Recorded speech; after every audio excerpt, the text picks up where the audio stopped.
Ողջույն, այսօր լրացավ Արցախի շրջափակման 1 ամիսը։ Արդեն 30 օր Արցախի 120 հազար բնակիչներն ապրում են աշխարհից կղզիացված։ Այս ընթացքում Արցախի իշխանությունները կարողանում են սեփական ներուժով ու պաշարներով բավարարել բնակչության առաջնային կարիքները։ Սակայն այդ կարիքներն ու ներուժը անսպառ չեն եւ շրջափակման յուրաքանչյուր օրն ավելի ու ավելի է ուղղակի մոտեցնում մեզ ողբերգական հեռանկարին։ Անցած 31 օրվա դժվարությունները ամփոփելու եւ ապագայի մասին խոսելու համար այսօր Արցախի հանրային հեռուստաընկերությունը կազմակերպել է մի յուրօրինակ ձևաչափ, որին Ստեփանակերտից ու Երևանից, ինչպես նաեւ աշխարհից կմասնակցեն բազմաթիվ մարդիկ։ Ստեփանակերտում են Արցախի իշխանությունները, ազգային ժողովի պատգամավորներ, Երևանում են մարդու իրավունքների պաշտպանը, Արցախի պետնախարարի խորհրդականը եւ լրագրողներ։ Մինչ կանցնենք բուն քննարկմանը, առաջարկում եմ կարճ տեսաշարով վերհիշել այս 1 ամսվա ընթացքում տեղի ունեցած իրադարձությունները։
Այսպիսին էր անցնող 1 ամիսը Արցախի համար։ Մինչ հեռուստակամուրջին անցնելը ուզում եմ ներկայացնել կանոնները։ Խնդրում եմ միջազգային բոլոր լրագրողներին, ովքեր մեզ միացել են Zoom-ով, հիշել, որ մենք խոսելու ենք տաղավարում հայերեն, թե Երևանում եւ թե Ստեփանակերտում, իսկ իրենք լսելու համար մեր թարգմանությունը կարող են տեսնել փոքրիկ գլոբուսի նշանը եւ այնտեղ ընտրել իրենց համապատասխան լեզուն՝ ռուսերեն եւ անգլերեն համաժամանակյա թարգմանության համար։ Եվ այսպես, հեռուստակամուրջ ասուլիս քննարկում ձևաչափի Ստեփանակերտի տաղավարում մենք այսօր հյուրընկալել ենք Արցախի Հանրապետության պետական նախարար Ռուբեն Վարդանյանին,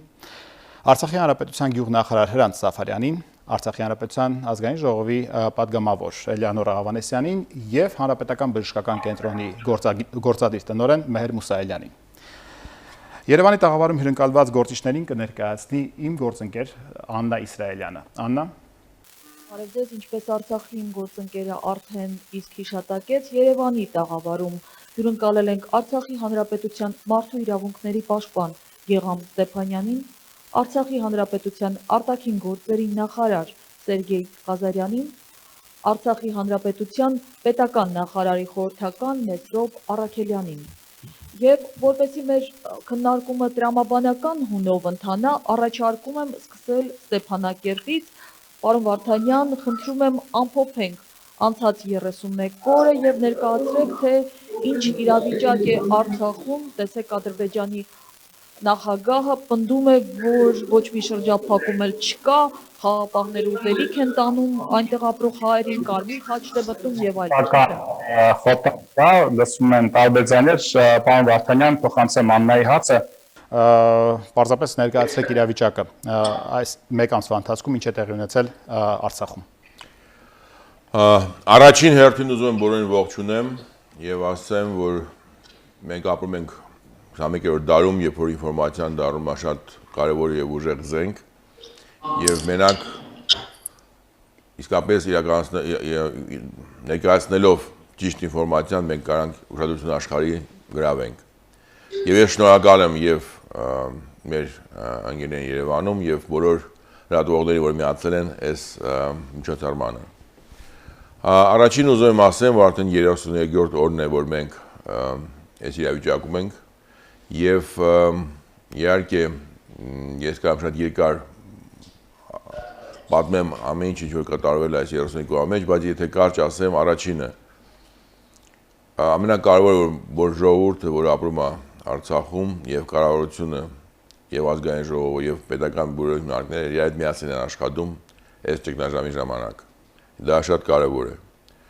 Երկրորդը, որ միասնությունը, որ մենք մեր մեջ դեպորել ենք, հիմնված է հասկանալով իրավիճակի ծանրությունը եւ բարենային ապրանքների եւ ինֆրաստրուկտուրայի հետ կապված հարցերը մենք չունենք այս վերջին քանի օր արդեն լույսի մոտակարում Հայաստանից, մենք չունենք մի քանի օր դեկտեմբերին գազ, մենք կանանք շատ լուրջ խնդիրներ արժեվ վարելիքի հետ կապված բենզինի եւ այդ կողմից իսկապես ամենօրվա կյանքը շատ է դժվարացել եւ բացի որ մենք ունենք խնդիրներ դեղերի հետ եւ մենք ունենք խնդիրներ տարբեր ուրիշ ոլորտներում ընդհանուր տնտեսությունն է վիճակը լիովին փոխվել է, որտեղ իսկապես այս ուղղությամբ ոչ հնարավորությունը, ոչ մատակարարումը, ոչ հանքերը, ոչ մի ուրիշ ոլորտներում մենք ունենք լուրջ խնդիրներ մարդկանց աշխատանքի ապահովելու։ Այդ կողմից իրավիճակը իսկապես ծանր է եւ երբ որ մեր հարևան պետության ղեկավարները ասում են, որ ստե չկա ճգնաժամ, ամենահեշտ պատասխանն է ուղղակի հասկանալ, որ այն հաշվարկները, որոնք ներկայացրել են ուղղակի մեքենաների համար, որ ասում են Կարմիր խաչի եւ ռուս խաղապանների մեքենաները գալիս են այս ամսվա մեջ, քանի մեքենա է անցել եւ մտել է Արցախ,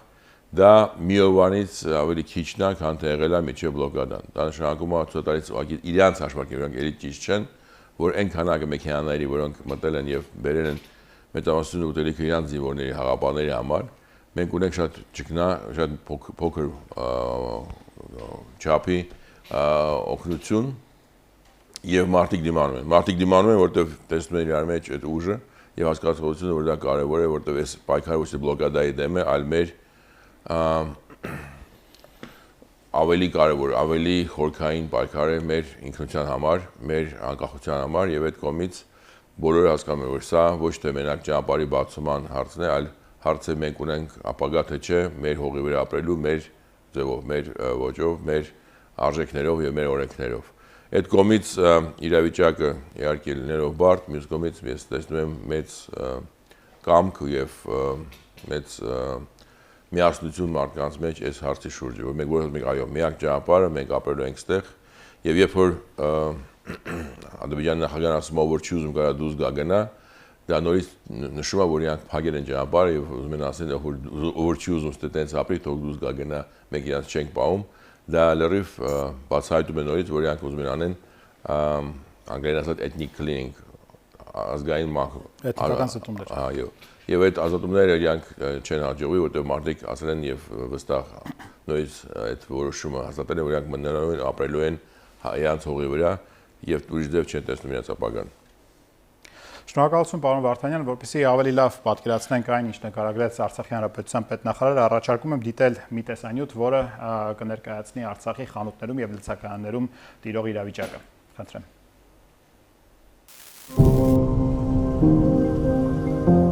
մեկ օրում մոտ 400 տոննա, մեկ ամսում շուրջ 12,000։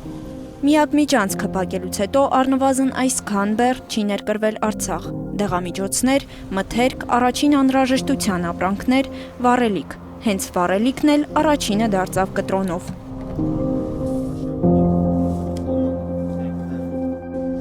Խնայողական ռեժիմի են անցել նաև այն կազմակերպությունները, որոնք օպերատիվ շտաբի որոշմամբ վառելիքի որոշակի քանակություն ստանում են։ Ստեփանակերտի ներքաղաքային տրանսպորտն օրինակ աշխատում է կես ծավալով։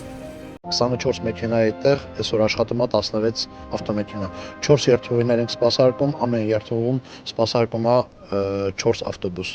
Շրջափակմանը հաջորդած 1-2 շաբաթվա ընթացքում փակվեցին Միրգ բանջարեղենի խանութները։ Ապրանք չեն ստանում։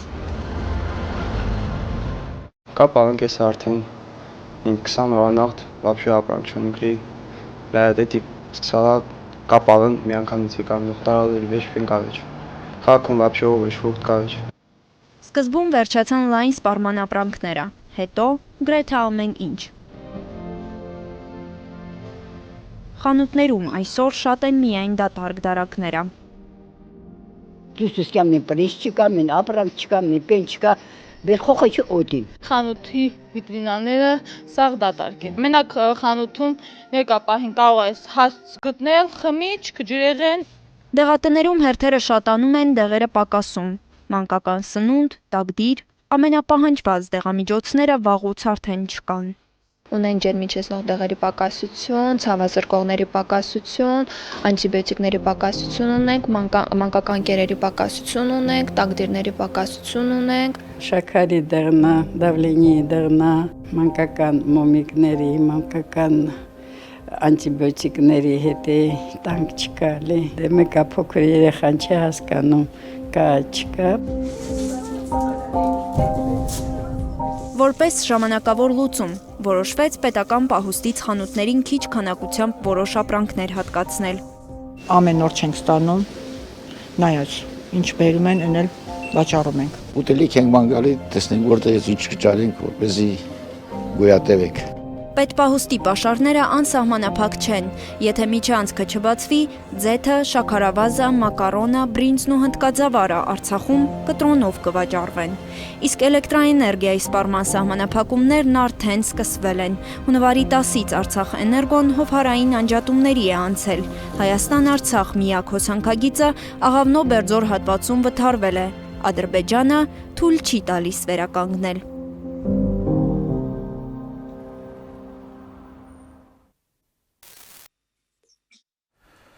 Շրջափակման հետևանքով հարյուրավոր արցախցիներ չեն կարողանում վերադառնալ։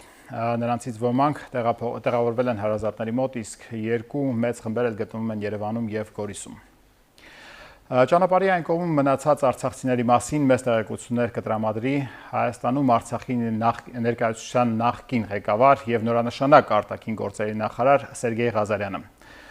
Պարոն նախարար, ինչպիսի հոգեբանական վիճակում են Հայաստանում գտնվող մեր արցախցիները շրջափակման սկզբում և հիմա և ինչի կարիքներ ունեին նրանք, ինչ է արվել այդ կարիքները բավարարելու համար։ Խնդրեմ, խոսքը փոխանցում եմ Երևան։ Շնորհակալություն նախարարին պատասխանելու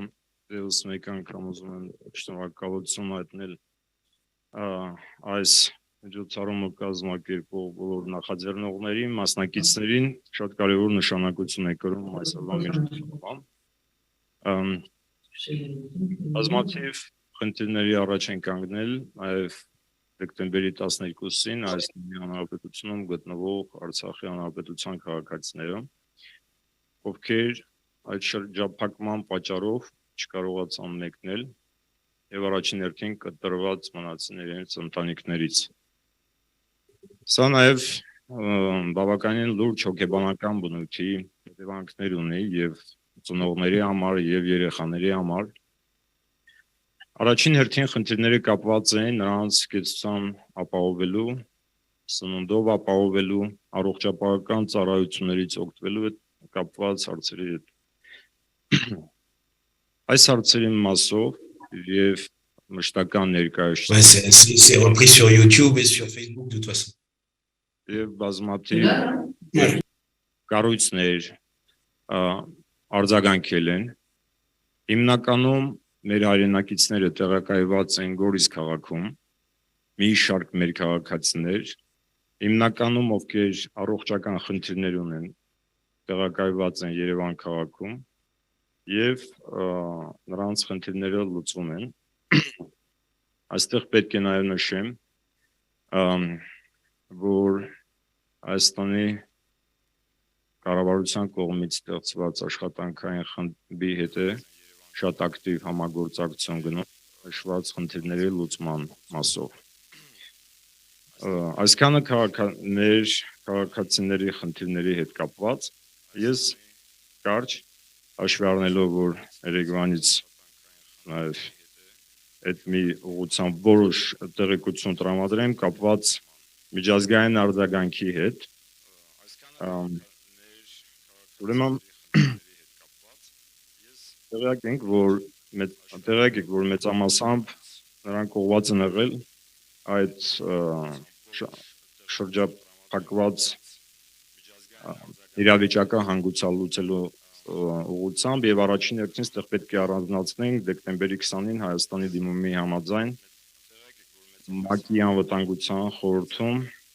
հրավիրված հրատապ նիստը,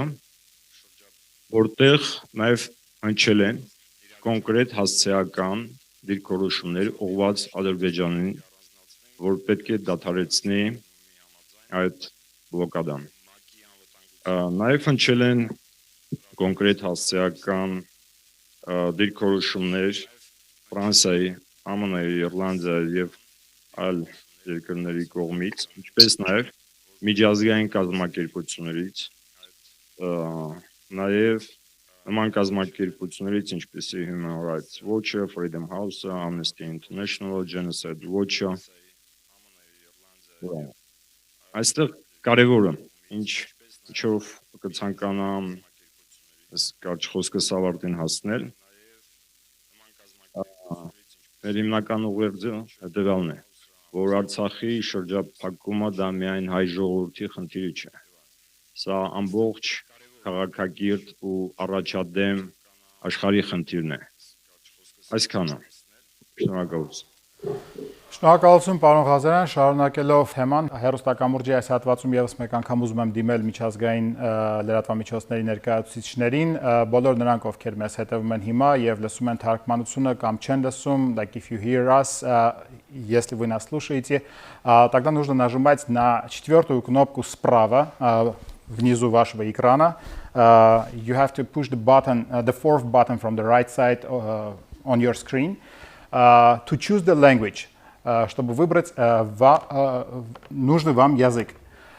And please keep muted while we are speaking. You will switch on the microphone when we will pass the microphone to you. Շնորհակալություն այս հատվածում մենք դեռ կանդրադառնանք միջազգային լրագրողներին, իսկ ես շարունակելով պարոն Ղազարյան, շնորհակալություն եմ հայտնում ձեզ։ Այնուամենայնիվ, շարունակենք ներկայացնել հումանիտար ճգնաժամի թեման եւ այս պահին Ստեփանակերտի տաղավարում ուզում եմ խոսքը տրամադրել Հանրապետական բժշկական կենտրոնի տնօրեն Մեհեր Մուսայելյանին առողջապահության ոլորտում ինչ խնդիրների մենք հանդիպեցինք Արցախում եւ կարողանում ենք արդյոք այս պահին դրանք հաղթահարել։ Շնորհակալություն։ Արցախում կա անհրաժեշտ դեղորայքի խնդիր։ Պետք է նշենք, որ միջշրջափակումը մենք բոլոր այդ ձեռքբերումների դեղորայքի իրականացնում ենք Հայաստանի Հանրապետությունից եւ այս պարագայում հիմա չենք կարող այլ աղբյուրներից օգտվել եւ սա բնականաբար բացասական ազդեցություն կունենա մեր բնակչության առողջության վրա։ Պետք է նշենք, որ կան մարդիկ, որոնք որոշակի բարբերականությամբ մեկնում են Հայաստանի Հանրապետություն եւ այլ երկրներ քիմիոթերապիայի ճառագայթային եւ լազերային բուժման համար։ Այդ մարդիկ եւս հնարավորություն չունեն մեկնել Հայաստանի այդ երկրները։ Արցախը Հայաստանի հետ կապող միակ ճանապարհը Ադրբեջանի կողմից արգելափակման հետևանքով Կարմիր խաչի միջազգային կոմիտեի միջնորդությամբ եւ ուղեկցությամբ հնարավորություն է ստեղծվել 16 հիվանդ տեղափոխել Հայաստանի Հանրապետություն տարբեր բուժհիմնարկներ։ Պետք է նշենք, որ Արցախում բոլոր բուժհիմնարկներում դադարեցված են պլանային վիրահատությունները։ Ուզում եմ թիփան, որ Մուսայելյան, ինչու է դադարեցված, որպեսզի պարզապես դադարեցրել եք, որովհետեւ որ կարողանանք մեր պահոստային դեղորայքը ուղղենք սուր դեպքերի համար եւ կարողանանք գոյատևենք ավելի երկար։ Հանրապետական բժշկական կենտրոնում միջև այս իրավիճակը ստեղծել է մենք ամսական իրականացնում ենք 250 վիրահատություն։ Այս ժամանակահատվածում իրականացրել ենք 92 վիրահատություն բոլորը սուր ցուցումներով։ Եվս պետք է նշենք, որ մենք Արցախում ունենք երեխաներ, ովքեր ունեն տարբեր հիվանդություններ եւ իրանք ունեն դիսպանսեր հաշվառման վերցրած եւ այդ երեխաները բարբերաբար մեկնում են Հայաստանի Հանրապետություն եւ ստանում են համապատասխան բուժօգնություն։ Այդպիսի հիվանդությունները, ինչպիսի 93 երեխա ունենք բրոնխիալ ասմայով, 66 երեխա ունենք բարբերական հիվանդություններ, 88 երեխա էպիլեպսիայով, 16 երեխա շաքարային դիաբետով, 847 երեխա տառապում են սրտի բնածին արատներով։ Փաստորեն դեկտեմբերի 12-ից 2022 թվականից հետո այս երեխաները զրկված են մեկնել Հայաստանի Հանրապետություն։ Եվս կան այնպիսի հետազոտություններ, որը չեն կարող լաբորատոր հետազոտություններից, որը չեն կարող իրականացնել այստեղ։ Մենք պետք է նշենք նաև, որ մենք ունենք այնպիսի հիվանդներ, որոնց հարազատները հրաժարվում են տեղափոխել Հայաստանի Հանրապետություն, միայն ու միայն դրա համար, որ իրանք գիտեն հետ վերադառնալու վտանգը եւ դա Հայաստանի Հանրապետություն մնալը ծախսատար եւ բնականաբար սոցիալական խնդիր կառաջացնի։ Պետք է նշենք նաև բուրս սարքավորումների վերաբերյալ, որ մեր բուրս հիմնարկներում ունենք այնպիսի բուրս սարքավորումներ, որ մշտական իրանք բարբերաբար բուրս սպասարկում են անցնում Հայաստանի ինժեներների կողմից եւ այս գործընթացը այս պահին չի ստացվում իրականացնել եւ ունենք սարքավորումներ, որոնք թերի են աշխատում։ Նաև ունենք այնպիսի սարքավորումներ, որոնք եզակի են մեր հանրապետությունում եւ գտնվում են հանրապետական բժշկական կենտրոնում։ Դրանցից են կոմպյուտերային տոմոգրաֆը,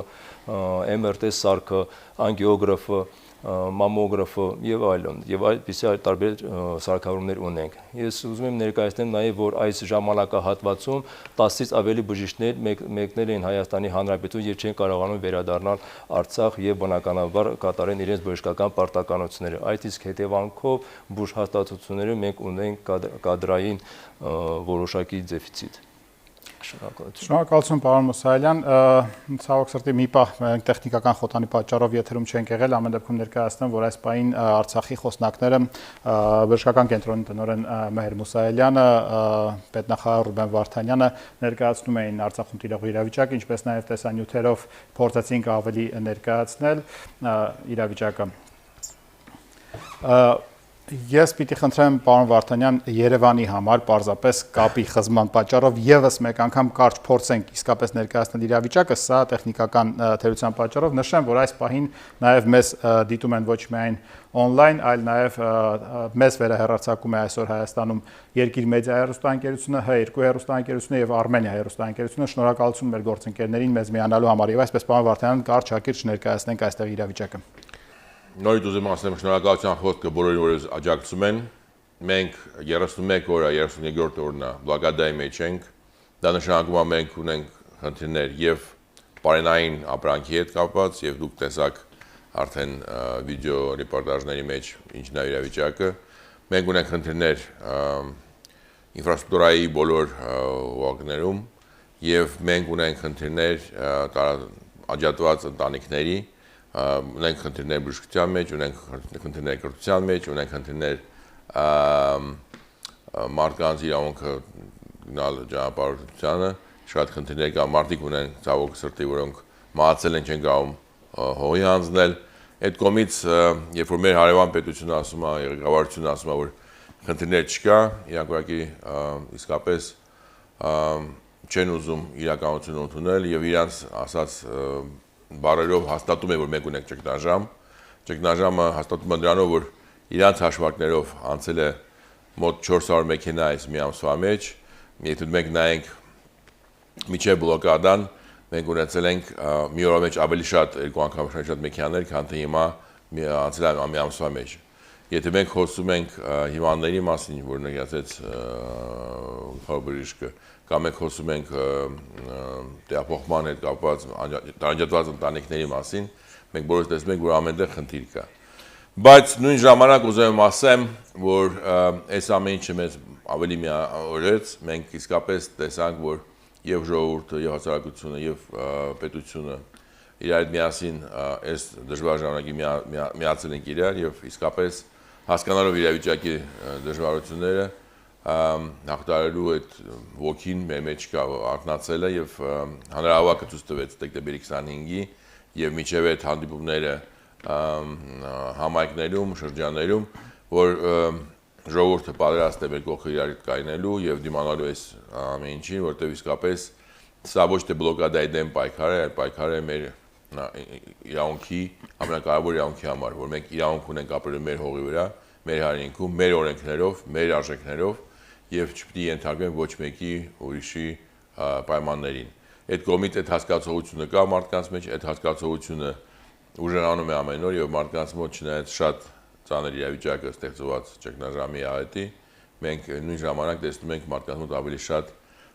միասնության այդ զգացողությունը։ Շնորհակալություն պարոն Վարդանյան, նրանց համար ովքեր որ նոր են մեզ միացել, եւս մեկ անգամ հիշեցնեմ, որ Երևանի տաղավարում աշխատում է Աննա Իսրայելյանը, այս պահին Երևանում ներկայացրեցին նաեւ Սերգեյ Ղազարյանը ներկայացրեց իրավիճակը, Սերգեյ Ղազարյանը, ով Արցախի հանրապետության ներկայացուցիչներ Հայաստանի Հանրապետությունում,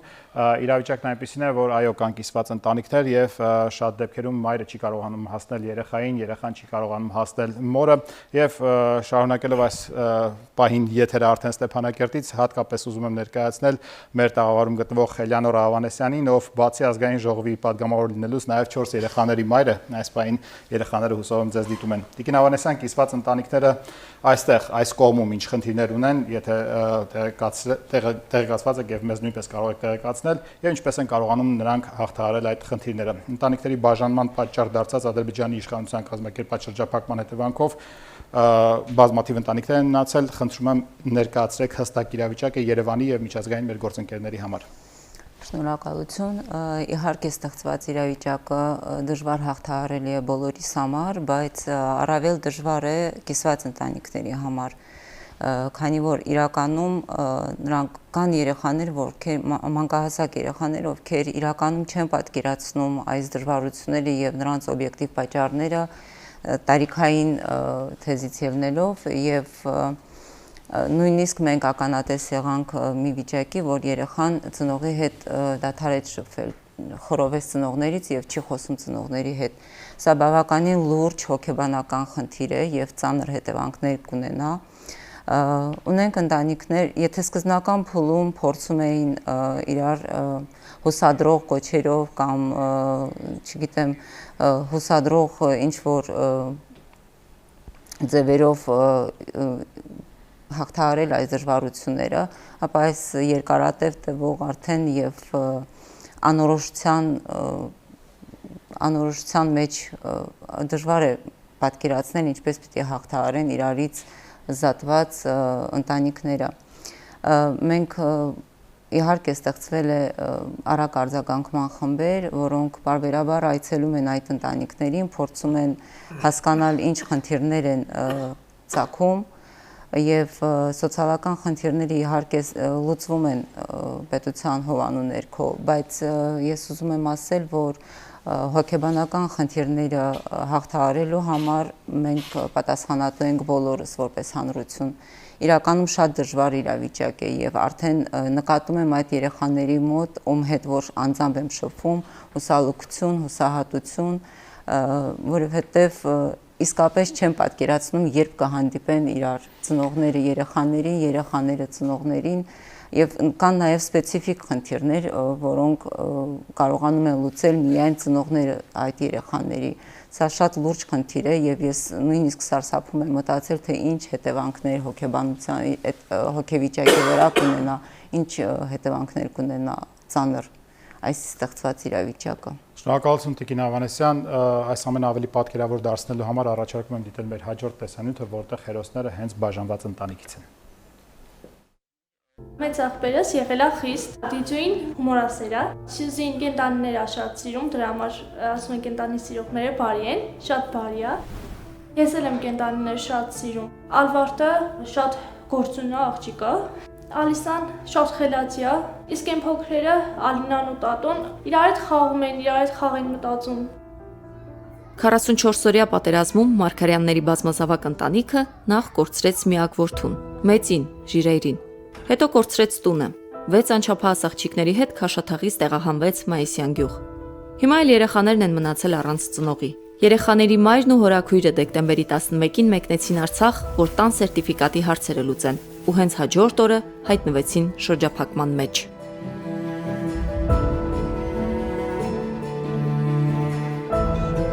Մեկը փայտ է բերում, մեկը հագուստ է բերում, մեկը սնունդ է բերում, դե իհարկե մոր տեղը ոչ մեկը չի կարողանում լրացնել ոչ մեկս, բայց փորձում ենք ինչով կարող ենք երեխաներին օգտակար լինենք։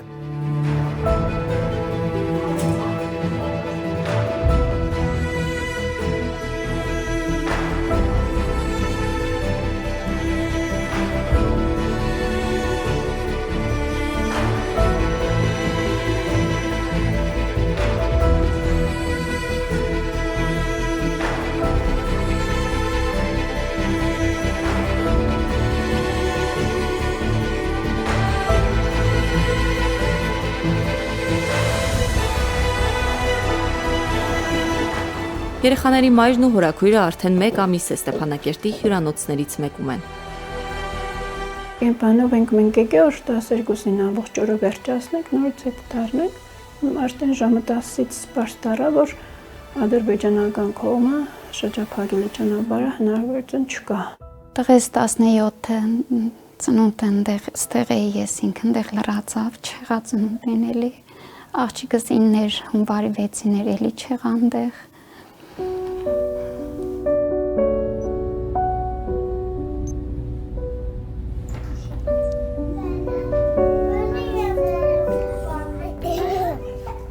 Խոսած մամայի հետ։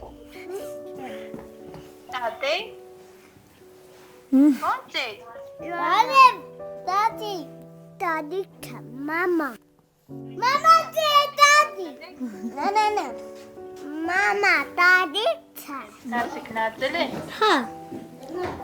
Նամտա տարերը կրկնել տվեք չմոռանա։ Այդպես միշտ շպիտը դեմքիդ կպայես, որովհետև դու հերոս Ժիրայրի մաման ես, հերոս Մախի մաման ես, նես շպիտը դեմքիդ պայ, մինչև բացեն, իրանք կբացեն։ Կարող է քիչ եմ սել, բայց ես քեզ շատ եմ սիրում։ Այստեղ մեր ճշմարտությունն է կդիմանա գահարտարին, ամեն լավ կամի։ Դպրոցը լավ սպարվեք։ Հատար տարի մամ։ Լավ մամ ջան։ Մամայի կարոտը ամենաշատը փոքր քրոջս մեջ է նկատում, ամենափոքրի 3 տարեկանային կա ու երբ որ ինքը պարկում էր որ քներ չէ, անտատ ասում էր մամային եմ ուզում։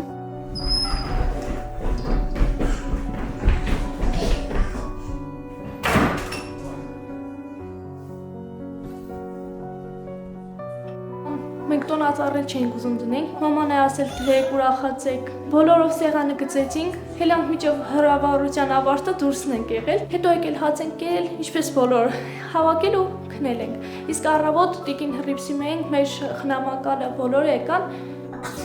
այդ գիշեր նամակներն էին տեսել տոնածառի տակ, վերցրեցին երեխեքի ուզածնվերներից մեր պապիկի հետ բերել էին, տենց շատ էին ուրախացել։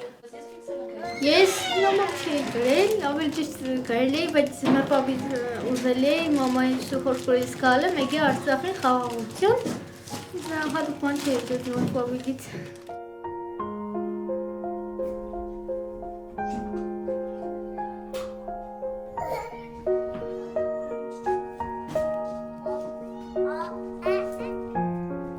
Ամեն օր զանգում եմ Կարմիր խաչ ասում է անորոշ է, պիտի սպասեք, մոտ օրերս կլինի այդ հարցի լուծումը։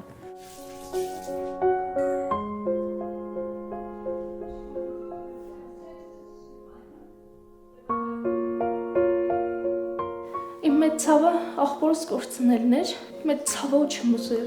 ոչ մեկ ապրի։ Ճիշտ է շատ մարդիկ ապրեցին այդ ցավը, բայց չեմ ուզել։ Էլ չեմ ցանկանա ոչ մեկ։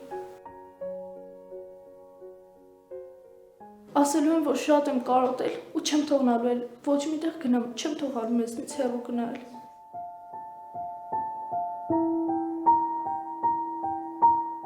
Այո, երեխաները սնվում են, ծիծաղում են, պարում ու լավ մարդկանց են հանդիպում։ Բայց այդ ամենը անկարևոր է, քանի դեռ մայրիկը տանը չէ։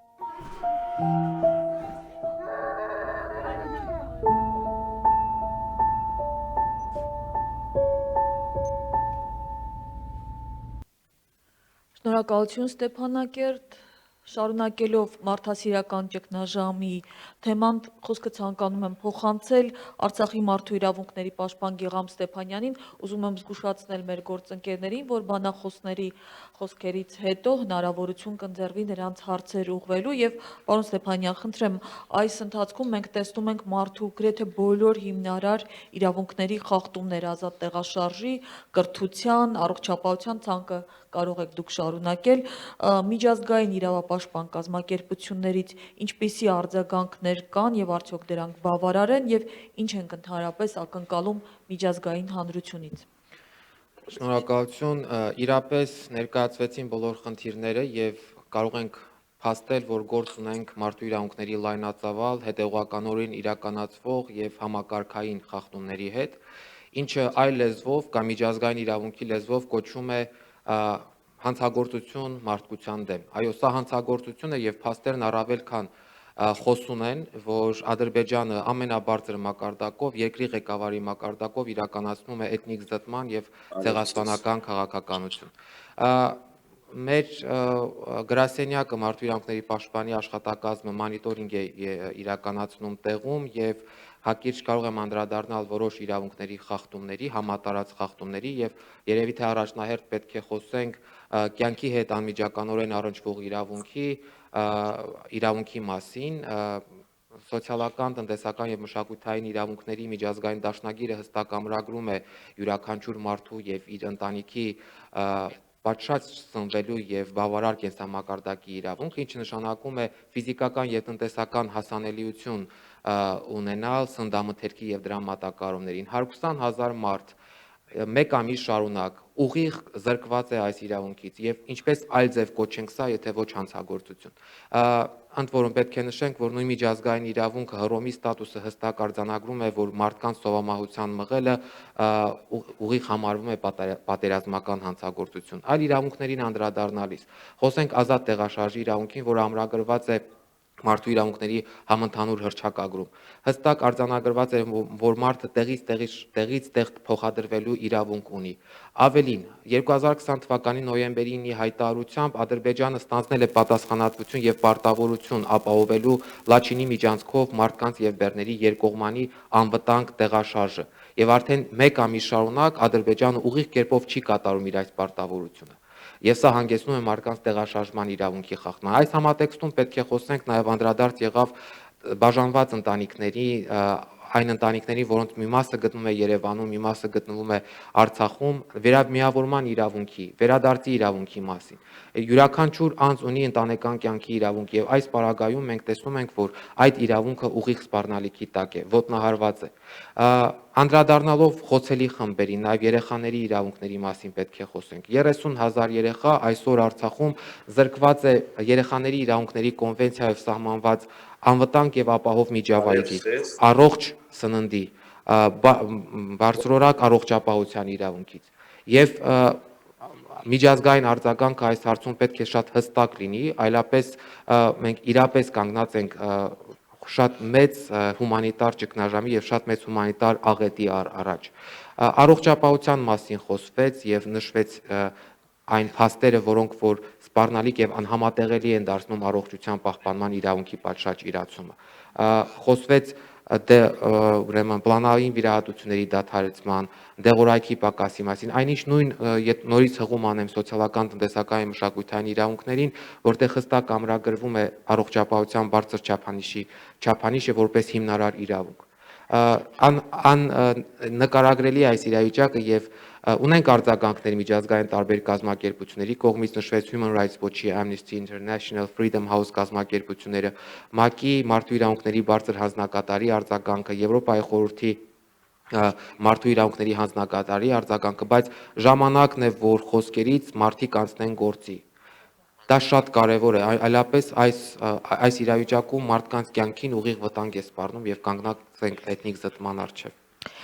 Շատ լավ, մենք այստեղ Երևանում դժվարությամբ ենք պատկերացնում, թե ինչպես են Արցախում կարողանում գոյատևել խանութների, դատարկ խանութների պայմաններում, Արցախում այս պահին գլխավոր խնդիրը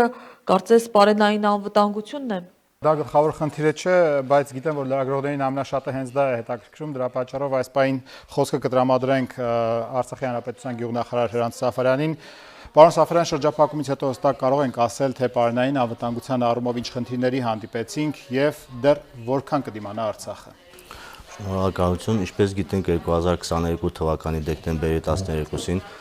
ադրբեջանցի ճակերտավոր բնապահպանների կողմից փակվել է Գորի Ստեփանակերտ ճանապարհը եւ այդ պատճառով Արցախը եւ արցախցիները հայտնվել են հումանիտար ճգնաժամի առաջ եւ հսկայական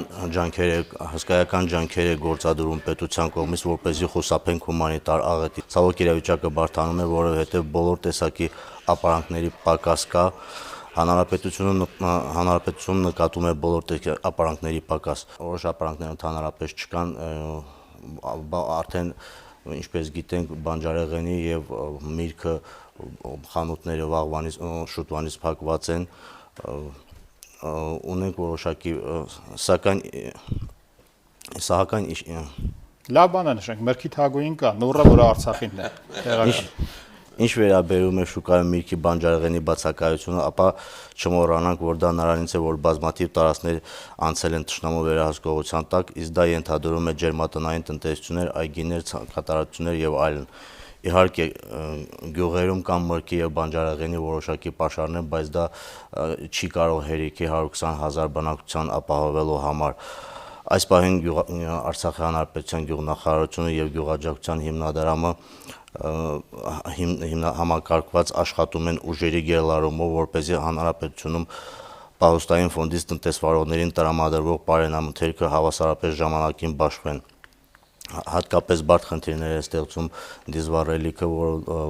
որը կաթվածահարել գյուղատնտեսության ոլորտը, դադարեցված են բոլոր գյուղատնտեսական աշխատանքները։ Շրջափակման մեջ հայտնվելուց առաջի օրերին Ադրբեջանի կողմից անջատվել է գազը եւ մի քանի օր հետո վերականգնվելուց հետո դա չեն կարող վստահ լինել, որ նորից չի կարող անջատվել, դա նույնպես շատ մեծ վնաս է հասցրել գյուղատնտեսությանը։ Այս արդեն երրորդ օրն է հանրապետությունում չկա էլեկտրաէներգիան, որ գալիս է Հայաստանից, անջատված է։ Նստած ենք տեղական ռեսուրսների վրա ենք նստված եւ դա նույնպես մեծ վնաս է հասցնում գյուղատնտեսությանը եւ ընդհանուր տնտեսությանը։ Մենք հասկանում ենք այս բոլոր գործողությունները ուղղված են Արցախային հիասթափեցնելու եւ հետեւաբար Արցախը լքելու, բայց այստեղ ապրող յուրաքանչյուր մարդ դա գիտակցում է եւ նման քայլեր մեզ չեն ստիպի լքել մեր հայրենիքը։ Այո, իրավիճակը բարդ է, բայց մենք յուրաքանչյուրս մեր ոլորտում ընտրել ենք պայքարի ուղին եւ համոզված ենք միասնական կարող ենք հաղթահարել այս ամենը։ Ինչպես բազմիցս նշել է պետնախարարը, մենք բոլորս գտնվում ենք մի նավի մեջ եւ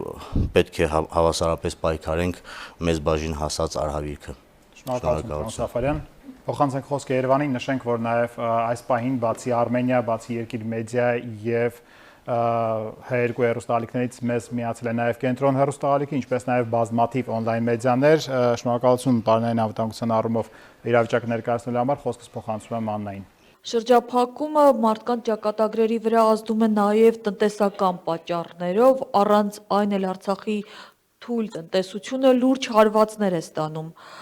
Արցախի հանրապետության պետական նախարարի խորհրդական Մեսրոպ Առաքելյանին երևի բաժին է հասնում ամենաբարդ դժվար հարցերից մեկը, ինչ հետևանք է ունեցել շրջափակումը Արցախի տնտեսության եւ բնակչության վրա։ Շնորհակալություն։ 2020 թվականի պատերազմից հետո էապես փոխվել է Արցախի տնտեսության կառուցվածքը 2021-22 թվականին տնտեսության հատվածում բազմաթիվ խնդիրներ եւ նոր ծախսեր իրականացնելու պատճառով ունեցել էինք եւ բյուջետային եւ նաեւ տնտեսական բազմաթիվ խնդիրներ եւ ահա 2022 թվականի դեկտեմբերի 12-ից ճանապարհի փակման արդյունքում 2022 թվականի պետական բյուջեի մասով թեև աշխատավարձերի եւ կենսաթոշակների վճարումը դեկտեմբեր ամսվա ամբողջությամբ կատարվել էր, սակայն ծախսերի մի մասը, պարտավորությունների մի մասը պետական բյուջեի դեկտեմբեր ամսին ամրագրվեց լրացուցիչ դեֆիցիտի տեսքով եւ այդ պարտավորությունները ստիպված կատարվելու են այս տարվա ընթացքում։ 2023 թվականի պետական բյուջեն, որը մինչ շրջափակումներ հաստատված, նախանշում էր նաև մոտավորապես 50 միլիարդ դրամի Արցախի սեփական եկամուտների չափ, որը սակայն շրջափակման առաջին օրվանից ակնհայտ է, որ հնարավոր չէ ունենալ եկամուտների նման մակարդակ եւ արդեն այս մեկ ամսվա ընթացքում բազմաթիվ ընկերություններ, բազմաթիվ ոլորտներ հնարավորություն չունեն աշխատելու, որը ոչ միայն հարկային եկամուտների էական նվազեցում է առաջացնում, այլ նաեւ աշխատատեղերի։ Այս պահին ցավով պետք է արձանագրենք, որ արդեն 1000-ից ավել աշխատատեղերի կրճատում բիզնեսների ժամանակավոր փակման գործընթաց է տեղի ունենում եւ 2023 թվականի պետական բյուջեն էականորեն փոխելու է իր կառուցվածքը, սակայն պետք է արձանագրենք, որ պետական բյուջեի ավելի քան 1/3-ը բաժին են ընկնում սոցիալական ծախսերին, այսինքն կենսաթոշակներ, աշխատավարձեր, մյուս 1/3-ը բաժին է ընկնում հետպատերազմյան խնդիրների կարգավորմանը, այսինքն տեղահանված անձանց եւ նաեւ բնականաշին հանրությանը, այսինքն պատկերավոր ասած, Արցախի բյուջեի ներկա կառուցվածքը արդեն ուղղված էր ճգնաժամային խնդիրների կարգավորմանը եւ այս իրավիճակը մեզ ավելի լուրջ մարտահրավերների առջեւ է կանգնացրել ֆինանսական եւ տնտեսական եւ այդ ուղղությամբ արդեն աշխատանքներ են իրականացվում, նաեւ առաջիկայում նախատեսվում է եւ տնտեսության այն ոլորտներում, ովքեր էականորեն տուժել են, որոշակի նաեւ աջակցության եւ տնտեսական կառուցվածքի բարեփոխման աշխատանքներ իրականացնեն։ Հուսով ենք, որ նաև տարբեր ծրագրերի իրականացմամբ կստացվի մեղմել եւ ֆինանսական ճգնաժամը հաղթահարել։ Շնորհակալություն։ Շնորհակալություն, հիշեցնենք, որ լսում էինք Արցախի պետնախարարի խորհրդական Մեսրոպ Առաքելյանի, Ստեփանակերտ։ Շնորհակալություն, բավական հետաքրքիր կարծես թե ներկայացրեցինք իրավիճակը, թե Երևանում եւ թե Ստեփանակերտում գտնվող մեր գործընկերները ներկայացրեցին բավականին ամփոփ, սակայն այնուամենայնիվ ուզում եմ խոսքը եւս մեկ անգամ տրամադրել Արցախի հանրապետության պետնախարար Ռուբեն Վարդանյանին։ Պարոն Վարդանյան, շատ հստակ է հարցը։ Կարող ենք արդյոք մենք հաղթահարել եւ որոնք են այդ հաղթահարելու ճանապարհները։ Մենք պետք է առաջինը ընդունենք իրականությունը, որ իրականությունը շատ պարզ է։ Մեր առջև դրված է 3 ճանապարհ։ Կամ դուք ենթարկվում եք Ադրբեջանի օրենքներին եւ ապրեք ուպես Ադրբեջանի քաղաքացիներ, կամ դուք ստեյից դուրս եք գալիս, կամ դուք պետք է հաղթահարեք այս պայքարի մարտահրավերքը, որ մեզ տվել է, մարտահրավերը, որ տվել է մյուս կողմը մեզ, ասելով, որ դուք իրավունք ունեք ձեր հողերը ապրելու ձեր ուզած ձևով։ Այդ կողմից ինձ թվում է հարցը տես չի, տես ձև չէի կա, ես ասի, մենք կանգնած ենք շատ լուրջ որոշման առջև, կամ մեր մեջ մեզ ուժը գտնում ենք եւ մեր անգերները եւ Հայաստանում եւ հայկական աշխարհում եւ աշխարհում հասկանում են, որ սա 120,000 հոգու մասին գնում է կյանքի եւ իրավունքի պայքարի հարցն է, ոչ թե ճգնաժամի կամ բլոկադայի։ Եվ մենք պետք է ամեն ինչ անենք եւ ամեն մակարդակով եւ ներսում Արցախում միանալով եւ ստեղծելով տենց իրավիճակ, որ իսկապես որ այստեղ հիմա այսօրվա իրավիճակում գործել աշխատանքը, գործել հնարավորությունը փող վաստակելու, ոնց ենք աջակցում, որ ինչ-որ նոր գործ ստեղծենք, ոնց ենք անում, որ մարդիկ իսկապես հասկանան, որ մենք բոլորս միասին պետք է բաժանենք այն փոքր բարենային ապրանքները, որ մենք ունենք մեր մեջ, տենց որ մենք զգանք, որ դա արդար է։ Մյուս կողմից եւ Հայաստանում, եւ հայկական աշխարհում, եւ ընդհանուր բոլոր երկրներում պետք է զգան, որ սա լուրջ պայքար է, դա սա կյանքի պայքար է, եւ այդ օգնությունը, որ մենք խնդրում ենք, պահանջում ենք եւ ասում ենք, սա հարց չի մենակ Արցախի, սա ամբողջ հայկական աշխարհի հարցն է, Արցախը դա խորքային արմատն է աշխարհի։ Եվ կոմից ես նույնիսկ ասեմ, սա ոչ թե ճգնարային բլոկադայի դեմ պայքարը, դա ընդհանուր մեր պայքարն է,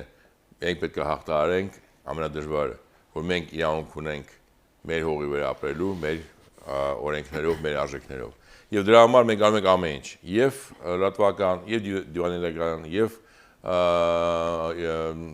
տարբեր ուղղությամբ աշխատանք ենք տանում եւ հանրային եւ ոչ հանրային, եւ ուղղակի նորից ուզում ասեմ, այս պայքարը ուղղակի ավելի խորքային է եւ ավելի ծանր է, քան թե մենակ երևում է ջրերեսին այն ինչ որ մենք խոսում ենք ուտելիքի կամ վառելիքի կամ ինչ որ ուրիշ սահմանափակումների մասին, որտեղ սա իսկապես մեր կյանքի, մեր ապագայի գարցնականից մեր առջև եւ մենք կամ հաղթարելու ենք եւ դա ես վստահ եմ մենք կարող անենք իսկապես, որտեվ ես տեսնում եմ այդ ուժը, տեսնում եմ ոգին, որ կա մեր մեջ եւ ով ապրում Արցախում եւ ով չի ապրում Արցախում եւ անտարբեր չի եւ ուզում նույնիսկ ասեմ շնորհակալության խոսքը բոլորին դրան որ անտարբեր չեն մենք ունենք իրավիճակ որ էսա եկել է այն Սարդարաբադն որ ես ասել եմ որ մենք կայնացենք եւ պետքա որս միանանք եւ հաղթարենք այս ամեն ինչը Շնորհակալություն պարոն Վարդանյան, այս դժվարին իրավիճակը ամբողջ աշխարհին ներկայացնելու համար շատ ծանր աշխատանք կատարեցին նաև լրագրողները եւ հատկապես այս պահին ուզում եմ շնորհակալություն հայտնել բոլոր նրանց, ովքեր որ եւ Երևանում եւ աշխարհում լուսաբանում էին մեզ, իսկ ամենակարևոր շնորհակալական խոսքն իհարկե Արցախում գտնվող լրագրողներին եւ հատկապես Արցախի հանրային հեռուստաընկերության մեր գործընկերներին, ովքեր այսօր այստեղ նաեւ տաղավարում են, որոնք իսկապես ծանր բեռ վերցրեցին իրենց վրա ամբողջ աշխարհին հայտնելու այն իրավիճակը, որը որ տիրում էր այստեղ Արցախում։ Այս ամենը պատմող փոքրիկ ամփոփ տեսանյութից հետո մենք հնարավորություն կտանք մեր միջազգային գործընկերներին եւ նաեւ հայ լրագրողներին, ովքեր նստած են Ստեփանակերտում եւ Արցախում, իրենց հուզող բոլոր հարցերն ուղղելու։ Նշեմ եւս մեկ անգամ բոլոր լրագրողներին, ովքեր որ միացել են մեզ Zoom համակարգի միջոցով, դուք կարող եք բարձրացնել ձեր ձեռքը, raise your hand please when you want to ask a question, եւ դրանից հետո ձեզ խոսքը կտրամադրվի ու դուք տեսակապով կարող եք հարցը ուղղել ձեզ հետաքրքրող մասնակցին։ Եվ այսպես այս դժվարին պայքարում, այս դժվարին պատերազմում, մեդիա պատերազմն ինչպես էր տանում Ստեփանակերտը, այս պահին մեր եթերում։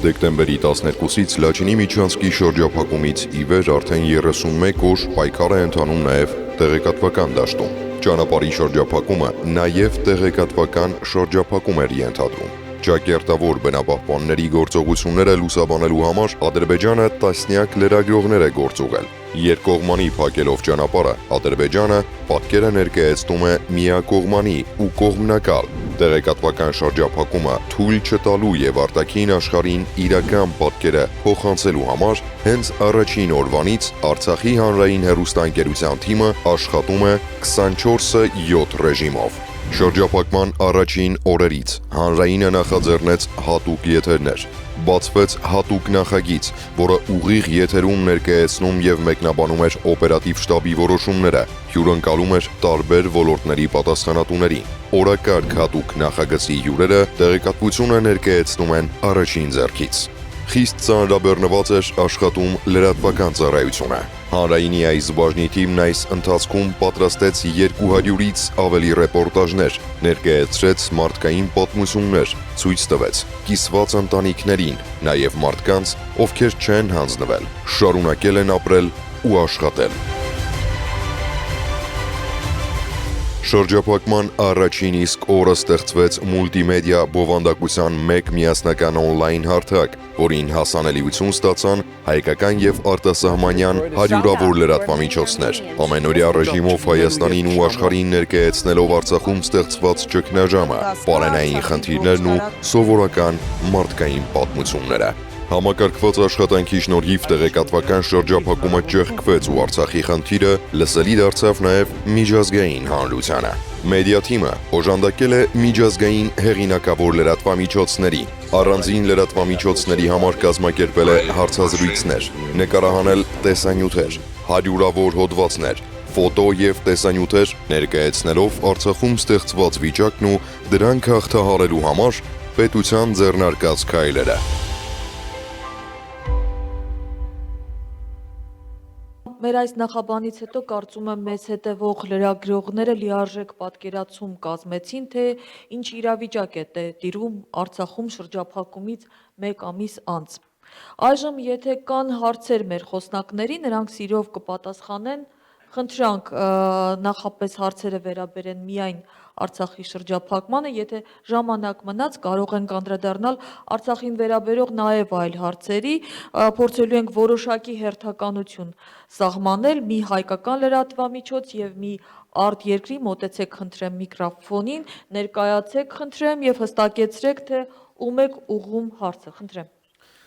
Դավիթ Լևոնյան, Ամեկ+ հեռուստաընկերություն, հարցը ուղղված է Արցախի պետնախարար Ռուբեն Վարդանյանին։ Պարոն Վարդանյան, դուք նշել եք, որ Հայաստանը Արցախում տեղի ունեցողին չի արձագանքում այնպես, ինչպես դուք կսպասեիք, ինչպես պետք է։ Կոնկրետ ինչ քայլեր եք ակնկալում Հայաստանից։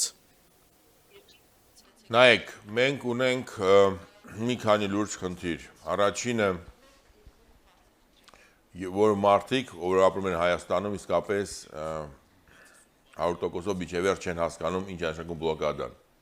Եվ այդ ինֆորմացիան հասցնելը, որ մարդիկ հասկանան բլոկադայի եւ դժվարությունները եւ իրավիճակը շատ կարևոր է։ Երկրորդը, մենք ունենք հասարակական կազմակերպություններ Հայաստանում, որոնք կարող դիմեն տարբեր համաշխարհային միջազգային կազմակերպություններին, նշելով մարդու իրավունքի խախտումները եւ ուրիշ բոլոր այն խախտումները, որ մենք պետք է նշենք եւ արձագանքենք ոչ թե մենակ Արցախից, այլ նաեւ Հայաստանից։ Մենք խոսում ենք, որ գիտենք դրա մասին, որ մոտավորապես 400,000 հոգի ունի Արցախի արմատները եւ ես հույս ունեի եւ վստահ եմ, որ իրանք անտարբեր չեն եւ իրանք իսկապես շատ անհանգիստ են ինչա կատարվում Արցախում, բայց նույն ցույցերը դեսպանատների մոտ եւ ուրիշ տեղերից ցույց տվեցին, որ մարդկանց մոտ այքին քիչ հետաքրքրություն կա։ Ես ասեմ, որ այս իրավիճակը 120,000 հոգի մարդ Հայաստանի քաղաքացիներ, Արցախում ապրող եւ իհարկե արցախցիներ, որպես Արցախի քաղաքացիներ, մարդիկ, որոնք իսկապես գտնվում են ցենց իրավիճակի մեջ, ինձ թվում է, որ արձագանքը եւ հասարակական կազմակերպությունից եւ պետական մարմիններից եւ ազգային ժողովից ավելի պետք է բարձր ձայն, որտեղ աշխարհում ի վերջո շատ դժվար է այդ ձայնը դասնել բոլոր մարդկանց, այդ կողմից եւ հայկական սփյուռքը եւ Հայաստանը պետք է հասկանան, սա ուղղակի նորմալ իրավիճակ չէ, սա իրավիճակ, որ պահանջում է արտահերթ քայլեր եւ ավելի ուժեղ ձևով հնչեցնել այս ամեն ինչը։ Դա հասկանալի է, Հայաստանի իշխանությունից ինչ եք սպասում դուք։ Հայաստանի իշխանությունը իր դիրքորոշումը արդեն հայտարարել է, այդ կողմից իրանք աջակցում են ֆինանսավորապես, իրանք աջակցում են իրավական ուղղությամբ եւ իրանք ասել են այսքան կարող անենք, ավելի չեն կարող անենք։ Դրա համար կապ չունի ինչ է իրանք սպասում, իրանք իրանք պատասխան տվել, իրանք կարան այսքան անեն, մենք շնորհակալ ենք այդ բանի համար, ուղղակի իհարկե այս իրավիճակում մեզ պահանջում է ավելի շատ ուղղությամբ օգնություն, բայց ամեն ասում է ազնիվ ինչքան կարող անի, իրանք ասել են այսքան կարող անենք։ Շնորհակալ եմ։ Գործընկերներից լեկական հարցով սահմանափակվել, հիմա ինչպես արդեն ասացի, միջազգային լրատվամիջոցի Zoom-ով դրված։ Եվ խնդրեմ առաջին հարցը, խնդրում եմ ներկայանալ, միացնել տեսախցիկը հնարավորության դեպքում Zoom-ով միացած մեր գործընկերներին եմ դիմում եւ հարցը ուղղել Պաշտոնյային կամ Երևան Ստեփանակերտ։ Խնդրեմ։ Кирилл Кривошеев,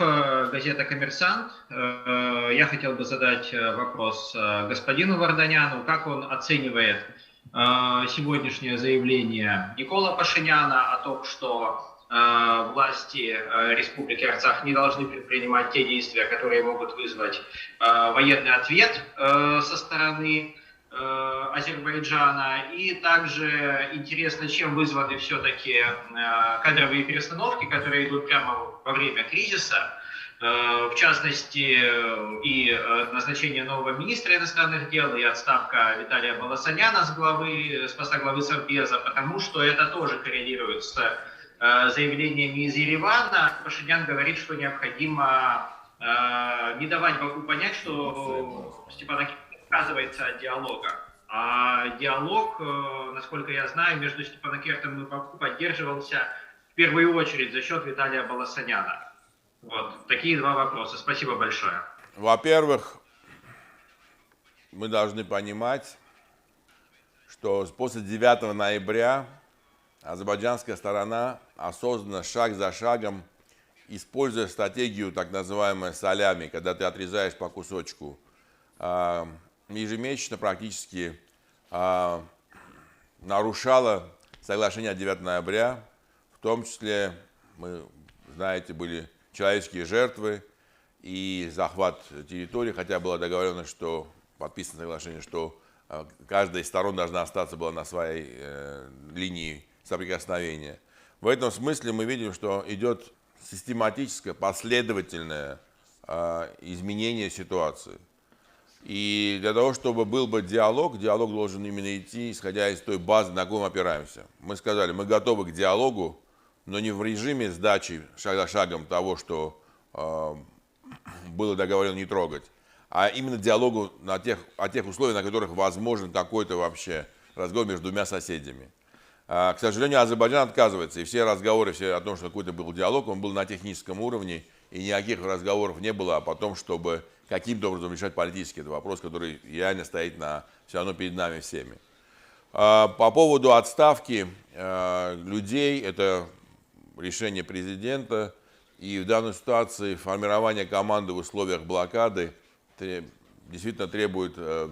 неординарных шагов и требует шагов, объединяющих всех в одну единую команду, исходя из того, что мы, как и руководство республики, и народ, вы приняли решение, что мы боремся за свое право жить на своей земле. Мы боремся за свое право иметь возможность жить по своим законам. И это означает достаточно жесткое позиционирование. И это отличается от позиционирования Армении, и это отличается от позиционирования руководства Армении. В этом смысле мы это тоже озвучили на Совете Безопасности, было озвучено это решение. Поэтому в данной ситуации мы за диалог, мы за то, чтобы был диалог на ту тему, которую мы считаем важным, а именно политически, а не технически, о том, какой размер дороги, какой размер там чего-то будет решаться. То, что предлагал Азербайджан. Շնորհակալություն եւ հարց կա նաեւ Ստեփանակերտից, Ստեփանակերտում են նաեւ Արցախում գտնվող լրագրողները, խնդրեմ ներկայացեք եւ մեկ հարցի իրավունքով։ Արցախի հանրային հեռուստատեսություն Արմինե Պետրոսյան, հարցը ուղղում եմ պետական նախարար Ռուբեն Վարդանյանին։ Պարոն Վարդանյան, դեկտեմբերի վերջին դադարեցվեց Կաշենի հանքավայրի գործունեությունը ժամանակավորապես։ Միջազգային էկոլոգիական փորձագետների հրավիրելու համար փորձաքննություն իրականացնելու նպատակով։ Այս առումով ինչ աշխատանքներ են իրականացվել, միջազգային փորձագետներից արձագանքներ եղել են, թե չէ։ Մենք նամակով դիմել ենք եւ ՄԱԿ-ին եւ որ ունի էկոլոգիայի յադու կոմիտե եւ դիմել ենք մի քանի ուրիշ միջազգային կազմակերպություններին, ասելով որ մենք տեսնելով ինչ տարբեր բամբասանքներ են կատարվում եւ ուրիշ պատճառներ, մենք վստահ ենք որ մենք ունենք ամենաբարձր բակարակով հանքային գործունեությունը մեր երկրում, բայց մենք պատրաստ ենք ընդունելու համաշխարհային միջազգային մակարդակի էքսպերտներին։ Հանքի կանգնացնելը ես ուզում ասեմ բաների հարցից մեկն է որ դա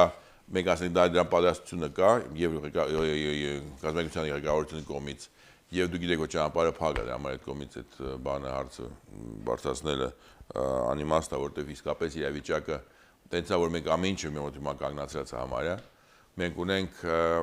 արձագանքներ որ մարդիկ պատրաստ են գան մարդիկ պատրաստ են այցելել Արցախ եւ նայել, բայց մենք ստացել ենք նույն ձեւի դիրքորոշում Ադրբեջանի կողմից, որ ոչ մեկին իրանք չեն թողելու բացի Ադրբեջանի պետական մասնագետներից։ Համար այդ կողմից դա շատ բացահայտություն տալիս, որ հարցը էկոլոգիայի մեջ չի, հարցը էկոլոգիայի շուրջ չի, այլ հարցը լրիվ ուրիշ հարցության մեջ է։ Շնորհակալություն, խոսքը փոխանցենք կրկին Երևան, Աննա, լսում եմ։ Հաջորդ հարցը խնդրեմ։ Լսվում է չէ։ Առավոտեմ, պարոն Վարդանյան, հարցը ձեզ եմ ուղղում եւ վերաբերում է ձեր հետեւյալ հայտարարությանը։ Բլոկադան 100%-անոց չէ, մենք ունենք կյանքի ճանապարհներ, որոնք հնարավորություն են տալիս մի փոքր դեղ եւ ուտելիք բերել։ Կարծում եմ գաղտնիք չէ, որ Ադրբեջան պետությունը ցանկացած հայտարարություն հայկական կողմից հնչող վերլուծում է եւ անում է հետեւություններ, ընդ որում այդ հետեւությունները դրսեւորվում են Ադրբեջանի ոչ միայն ներհասարակական եւ ներքաղաքական կյանքում, այլև արտաքին դիվանագիտությունում, հետեւաբար տվյալ տեսանկյունից կխնդրեի ձեր այդ հայտարարությունը պարզաբանել։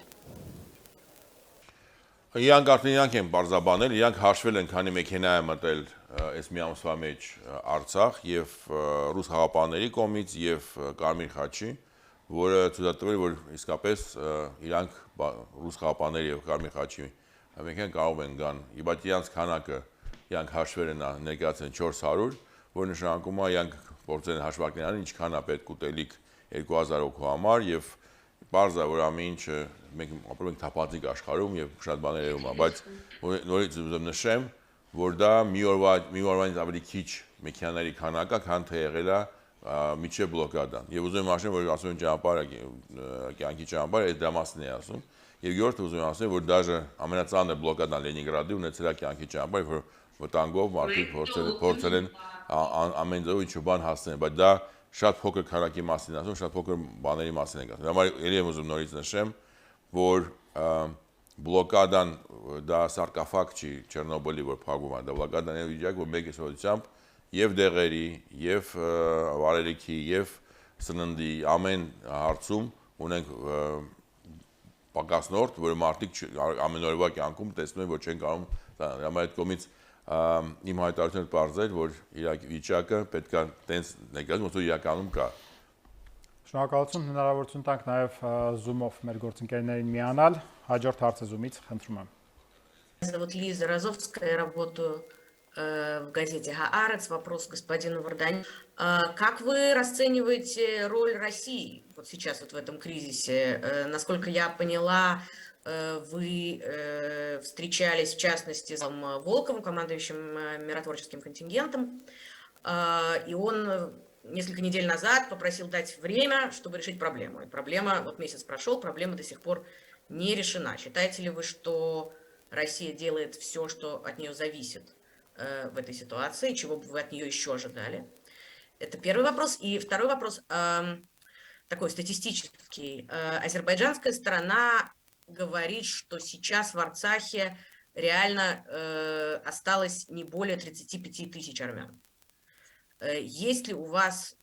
актуальная статистика по поводу того, сколько человек проживает сейчас, находится прямо сейчас в Арцахе?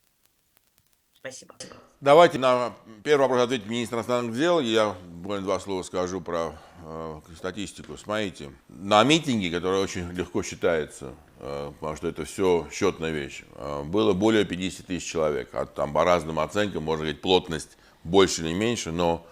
площадь все считается, поэтому сложно иметь в заблокированной республике 30-35 тысяч человек, когда 50 тысяч человек приходят на митинг, как минимум.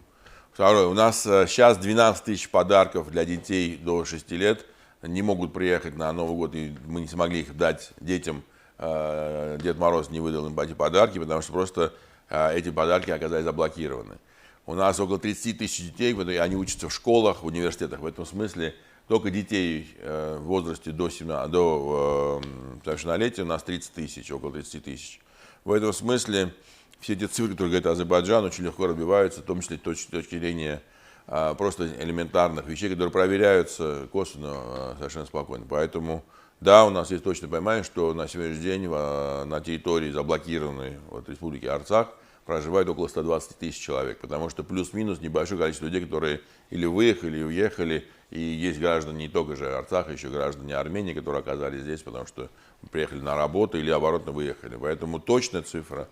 она вот в районе 120 тысяч человек. Իսկ մյուս հարցին կպատասխանի արտաքին գործերի նախարար Սերգեյ Ղազարյանը, Երևան։ Ինչ վերաբերվում է հարցի առաջին մասին, այստեղ կարող ենք նշել,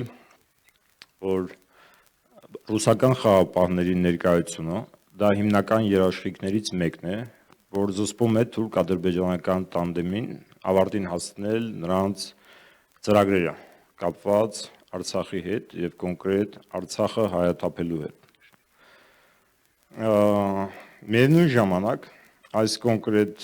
իրավիճակում հիմնական նպատակներից մեկը, որը ադրբեջանական կողմը հետապնդում էր, կայանում էր նրանում, որպեսզի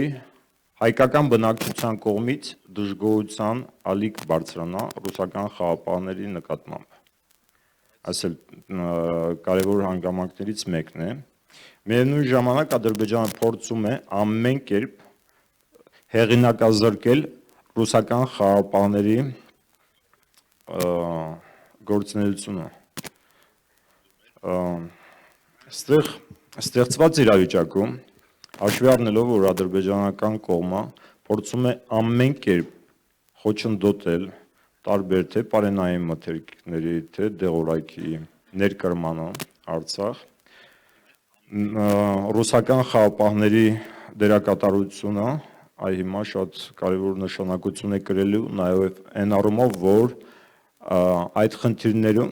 պետք է ակտիվ ներգրաված լինեն, որ անհրաժեշտ ծավալով եւ պարենային մթերքներ, եւ դեղորայք, եւ այլը իրենց միջնորդությամբ ներկրվի Արցախ։ Այսքանը կարճ ձեր հարցի մասով։ Շնորհակալություն։ Պետք է հասկանաք, որ Ադրբեջանի կողմը օգտագործել է էկոլոգների, տենց կոչված էկոլոգներին, որոնք մտել են ճանապարհը փակել են։ Եվ մենք հասկանում ենք, տեսնում ենք ոնց են ադրբեջանցիները տարբեր ձևերով ցավոք սրտի շատ տգեղ եւ անընդունելի ռուս խաղապանի նկատմամբ վերաբերվում եւ տեսնում ենք ոնց են իրանք իրանց վրա ծաղրում եւ ամեն ձեւ պրովոկացիայի են ենթարկում, որ իրանք ինչ-որ ձևով ուժային բան օգտագործեն, ուզում եմ նշանակել, որ խաղապանների մոտ ընդհանրապես մանդատը միշտ համապարակված է եւ զենքի կողմից բան։ Համար մենք հասկանում ենք ծանր իրավիճակը, որ դա չի լուծում զենքով կամ ուժով, բայց իհարկե մենք մեծ սպասողություն ունենք ռուս որպես պետություն, Ռուսաստանի պետություն, որը երկավիճ ունի իր դերը այս ամեն ինչի մեջ, ավելի ակտիվ կմասնակցի այս հարցի լուծման մեջ, որտեղ իսկապես 120,000 հոգի կայնած են ճգնաժամի ճգնաժամը լրջորենն է եւ այդ կողմից ավելի ակտիվ քաղաքական մասնակցություն Ռուսաստանի մենք սպասում ենք, դա ոչ թե խաղապանների հարցն է, ավելի շատ Մոսկվայի, Բաքուի եւ Երևանի հարցերն են։ Շնորհակալություն եւ խոսքը տրամադրենք Ստեփանակերտին։ Քումյան, Արցախի հանրային հեռուստատեսություն։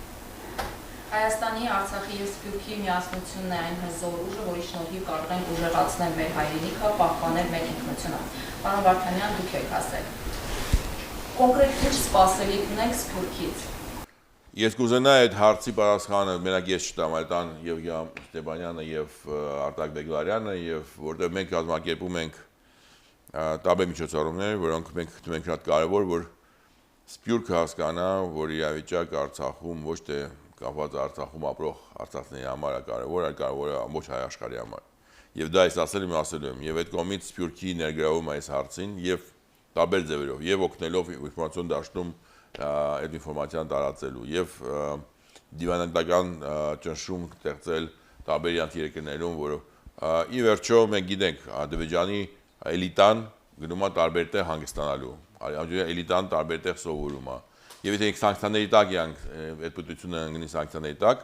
գա ոչ թե որ պետություն, այլ որտեղ անձեք կարող է շատ բան փոխվի։ Այդ կողմից ինձ թվում է տարբեր միջոցառումներ պետք է օգտագործենք, որտեղ սա արդեն ոչ թե մենակ Արցախի եւ Ադրբեջանի հարաբերություններն են, այլ եւ ընդհանուր հայկական աշխարհի, որը պետք է ցույց տա, որ սենց պայլաձևը չի ընդունվելու ցիվիլիզացիոն երկրների ոչ մեկից եւ այդ կողմից ճնշումը եւ պայլաձևը որ պիտի փոխվի, պետք է լինի եւ Արցախում եւ Հայաստանում եւ հայկական աշխարհում եւ միջազգային ամբողջ տարբեր տարածքներում պիտի լինի այդ ճնշումը, որ սենց վերաբերմունքը երեխաների նկատմամբ մարդկանց նկատմամբ անընդունելի լինելու եւ դա ոչ թե մենակ իրավական ինչ-որ դատական գործեր լինելու, բայց եւ լինելու է ճնշում տարբեր ուղի եւ մարդկային ձեռք չենք տալու։ Օրինակի համար ես կոչ եմ անում, որ մարդկանց, որոնք շփվում են Ադրբեջանի ղեկավարության հետ տարբերերում, ոքի ձեռք չտան այդ մարդկանց, որտեվ բարևելուց, որտեվ իրանք խախտում են մարդու իրավունքները եւ երեխային ձմեռը պահում են շատ ծանր վիճակում։ Երևանը լրացում ունի այս պահին Աննա։ Այո, իհարկե կուզենայի ավելացնել, որ միանշանակ շատ կարևոր է Սփյուռքի ներգրավվածությունը, որովհետև դա մի ռեսուրս է, որը աշխարհում շատ քիչ ժողովուրդներ ունեն եւ այս պարագայում մենք այդ ռեսուրսին տիրապետում ենք եւ պետք է անպայման դրա արդյունավետությունը օգտագործվի։ Կարծում եմ պարոն Վարդանյանը հստակ տվեց ինչ կարևոր գործառույթ կարող է իրականացնել Սփյուռքը։ Ես կուզենայի ուղղակի ավելացնել, որ Սփյուռքում գտնվող մեր հայրենակիցները իրենց կառավարություններից նաև պետք է պահանջեն, որպեսզի ձեռնարկվի համապատասխան բոլոր գործողություններ իրենց կառավարությունների կողմից Արցախի էթնիկ զտման այս ադրբեջանական հանցավոր քաղաքականությանը պատշաճ կերպով արձագանքելու։ Դա վերաբերում է օրինակ նույն սանկցիաներին։ Ոչ միայն միջազգային ընդհանուր սանկցիաներ պետք է կիրառվեն, այլ տարբեր երկրներ պետք է վերանայեն իրենց հարաբերությունները Ադրբեջանի հետ։ Ահա նաև այս գործում Սփյուռքը շատ մեծ դերակատարություն ունի եւ նաև իրավապաշտպան կազմակերպությունների։ Մենք Սփյուռքում ունենք մեծ թվով կազմակերպություններ, որոնք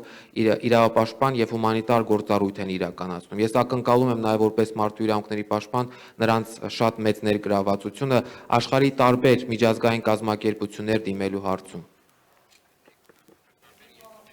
Zoom հարթակով միջազգային լրատվամիջոցից հարց ունենք, հետո կվերադառնանք հայկական լրատվամիջոցներին։ Да, здрасте. Феликс Лайт из агентства Райтер. Вопрос такой, опять к Рубену Варданяну. Согласны ли вы с высказанием Никола Пашиняна в последнее время, что миротворческие силы РФ не выполняют в данном моменте свои обязательства перед населением Нагорного Карабаха? И второй вопрос, если могу, если позвольте. Вы неоднократно сказали, что отсутствует пока что вероятность массового голода в Нагорном Карабахе, раз регион довольно богатый. Но наступит ли момент, когда ситуация изменится и станет критичной в плане жизни для местного населения? Спасибо. Ես չեմ ուզենա մեկնաբանեմ քաղաքական գործիչի խոսքերը, ես ուղղակի կառաջարկեմ, եթե տենց կարծիք կա, գալ մեր կողքը կայնել եւ այդ կողմից տեսնել ինչքան մեծ դեր է խաղում ռուս խաղապանեսորվա իրավիճակում ստեղ, ինձ թվում է ուղղակի խոսքերը շատ անգամ շատ արժեք գործեր են։ Ռուս խաղապաների մոտ իսկապես ծանր իրավիճակ է, մենք իհարկե կուզենայինք եւ գտնում ենք դա հնարավորությունը կա, որ ռուս խաղապաների մոտ ավելի հստակ կլինի իրաց մանդատը, ավելի երկարաժամկետ լինի իրաց մանդատը եւ ավելի խոշոր անձնակազմ լինի ստեղ ներկայացված։ Իրանք չլինեին մեկ ստեղ ընդհանրապես հիմա այս վիճակում կարող շատ դժվար ավելի իրավիճակի մեջ լինենք, դրա համար քննադատելը շատ հեշտ է դրսում ապրելով, մենք ստեղ տեսնում ենք իրանց մոտ ծանր վիճակի մեջ գտնելու իրավիճակը եւ ամենձև համագործում ենք իրանց հետ, որ միասին այդ ամիրավիճակից դուրս գալու բանաձևը գտնենք։ Եվ դա միակ ճանապարհն է, որտեղ քննադատելով եւ ասելով իրանք ինչ-որ վատ բան են արում, մենք ոչ մի բանի չենք հասնի։ Դա միակ օգնենք Ադրբեջանին, որը ուզում է եւ երազում է երբ ռուս խաղապանները ստե դուրս գալու եւ իրանց երազանքը դա մենք չենք պիտի անենք, որտեղ ռուս խաղապանները ստե պիտի մնան եւ մնան տասնյակ տարիներով եւ ապահովեն անվտանգությունը այս ռեգիոնում։ Ես վստահ եմ դա միակ ճանապարհն է։ Նյու Արմենիա, Մանյա Պողոսյան, պարոն Վարդանյան, ինձ հետաքրքրում է, թե այս պահին Լաչինի միջանցքի ապաշրջափակման հարցով Ստեփանակերտը արդյոք ինչ-որ կերպ բանակցում է Ադրբեջանի հետ, ադրբեջանական կողմը այս հարցում կոնկրետ ինչ պահանջներ է ներկայացնում եւ այդ պահանջներից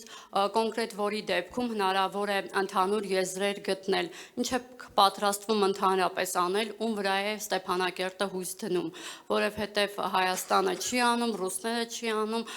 թե պատրանքային բնույթ կրող միջազգային հանրության վրա է ձեր հույսը։ Շնորհակալություն։ Որպես պետնախարար ես բանակցությունների մեջ չեմ մասնակցում։ Մենք մեր հարաբերությունները երկրի ղեկավարությունը անմիջապես հասկանում ռուս խաղապանների հետ, այդ կողմից ինչ-որ բանակցությունների մասին ես տեղեկություն չունեմ, այսքան ասեմ։ Իսկ մենք վստահ ենք, որ այս իրավիճակը չի կարող ընդունվի որպես նորմալ ոչ Հայաստանի կողմից, ոչ Սփյուռքի կողմից, ոչ միջազգային կազմակերպությունների կողմից, ոչ էլ ուրիշ երկրներից, եւ այդ կողմից մենք վստահ ենք, որ ուշադրությունը այս ճգնաժամին պետք է ինչքան կարելի է բարձրացնել աստիճանը, որտեվ այս իրավիճակը իսկապես անընդունելի է եւ մենք ամեն ինչ անում ենք եւ Ռուսաստանում եւ ուրիշ երկրներում եւ Ֆրանսիայում եւ Ամերիկայի նահանգներում եւ ուրիշ երկրներում այս իրավիճակի շուրջ ինչքան կարելի է ճշգրիտ ինֆորմացիան դրամադրել մարդկանց, որոնք որոշումներ են կայացնում, որտեվ դա էլ է կարևոր այս իրավիճակում ճշգրիտ ինֆորմացիան տալու։ Եվ մենք ամեն ինչ անում ենք, որ այդ որոշումների նեն ինչքան կարելի արագ եւ նեն պաշտպանողական մարդու կյանքի հետ կապված հարցում ամենակարևորը երեխան պետք է ունենա իրավունք ապրելու իր երկրում, իր հողի վրա կրթություն եւ ապահովել նորմալ ամեն ինչ կյանքի պայմանները։ Դրա համար այդ կողմից մենք աշխատում ենք բոլորի հետ եւ հասկանում ենք իրավիճակը, որը ցավոք սրտի ծանր է, բայց դա ինչ որ կա այս իրավիճակը մեր։ Շնորհակալություն Ստեփանակերտին հնարավորություն տանք։ Տաթևիկ Աղաջանյան, Ապարաժ եմ, Հարցս էլի պարոն Վարդանյանին եմ ուղղում։ Դուք վերջի շրջանում շատ եք խոսում օդային ճանապարհի բացման մասին եւ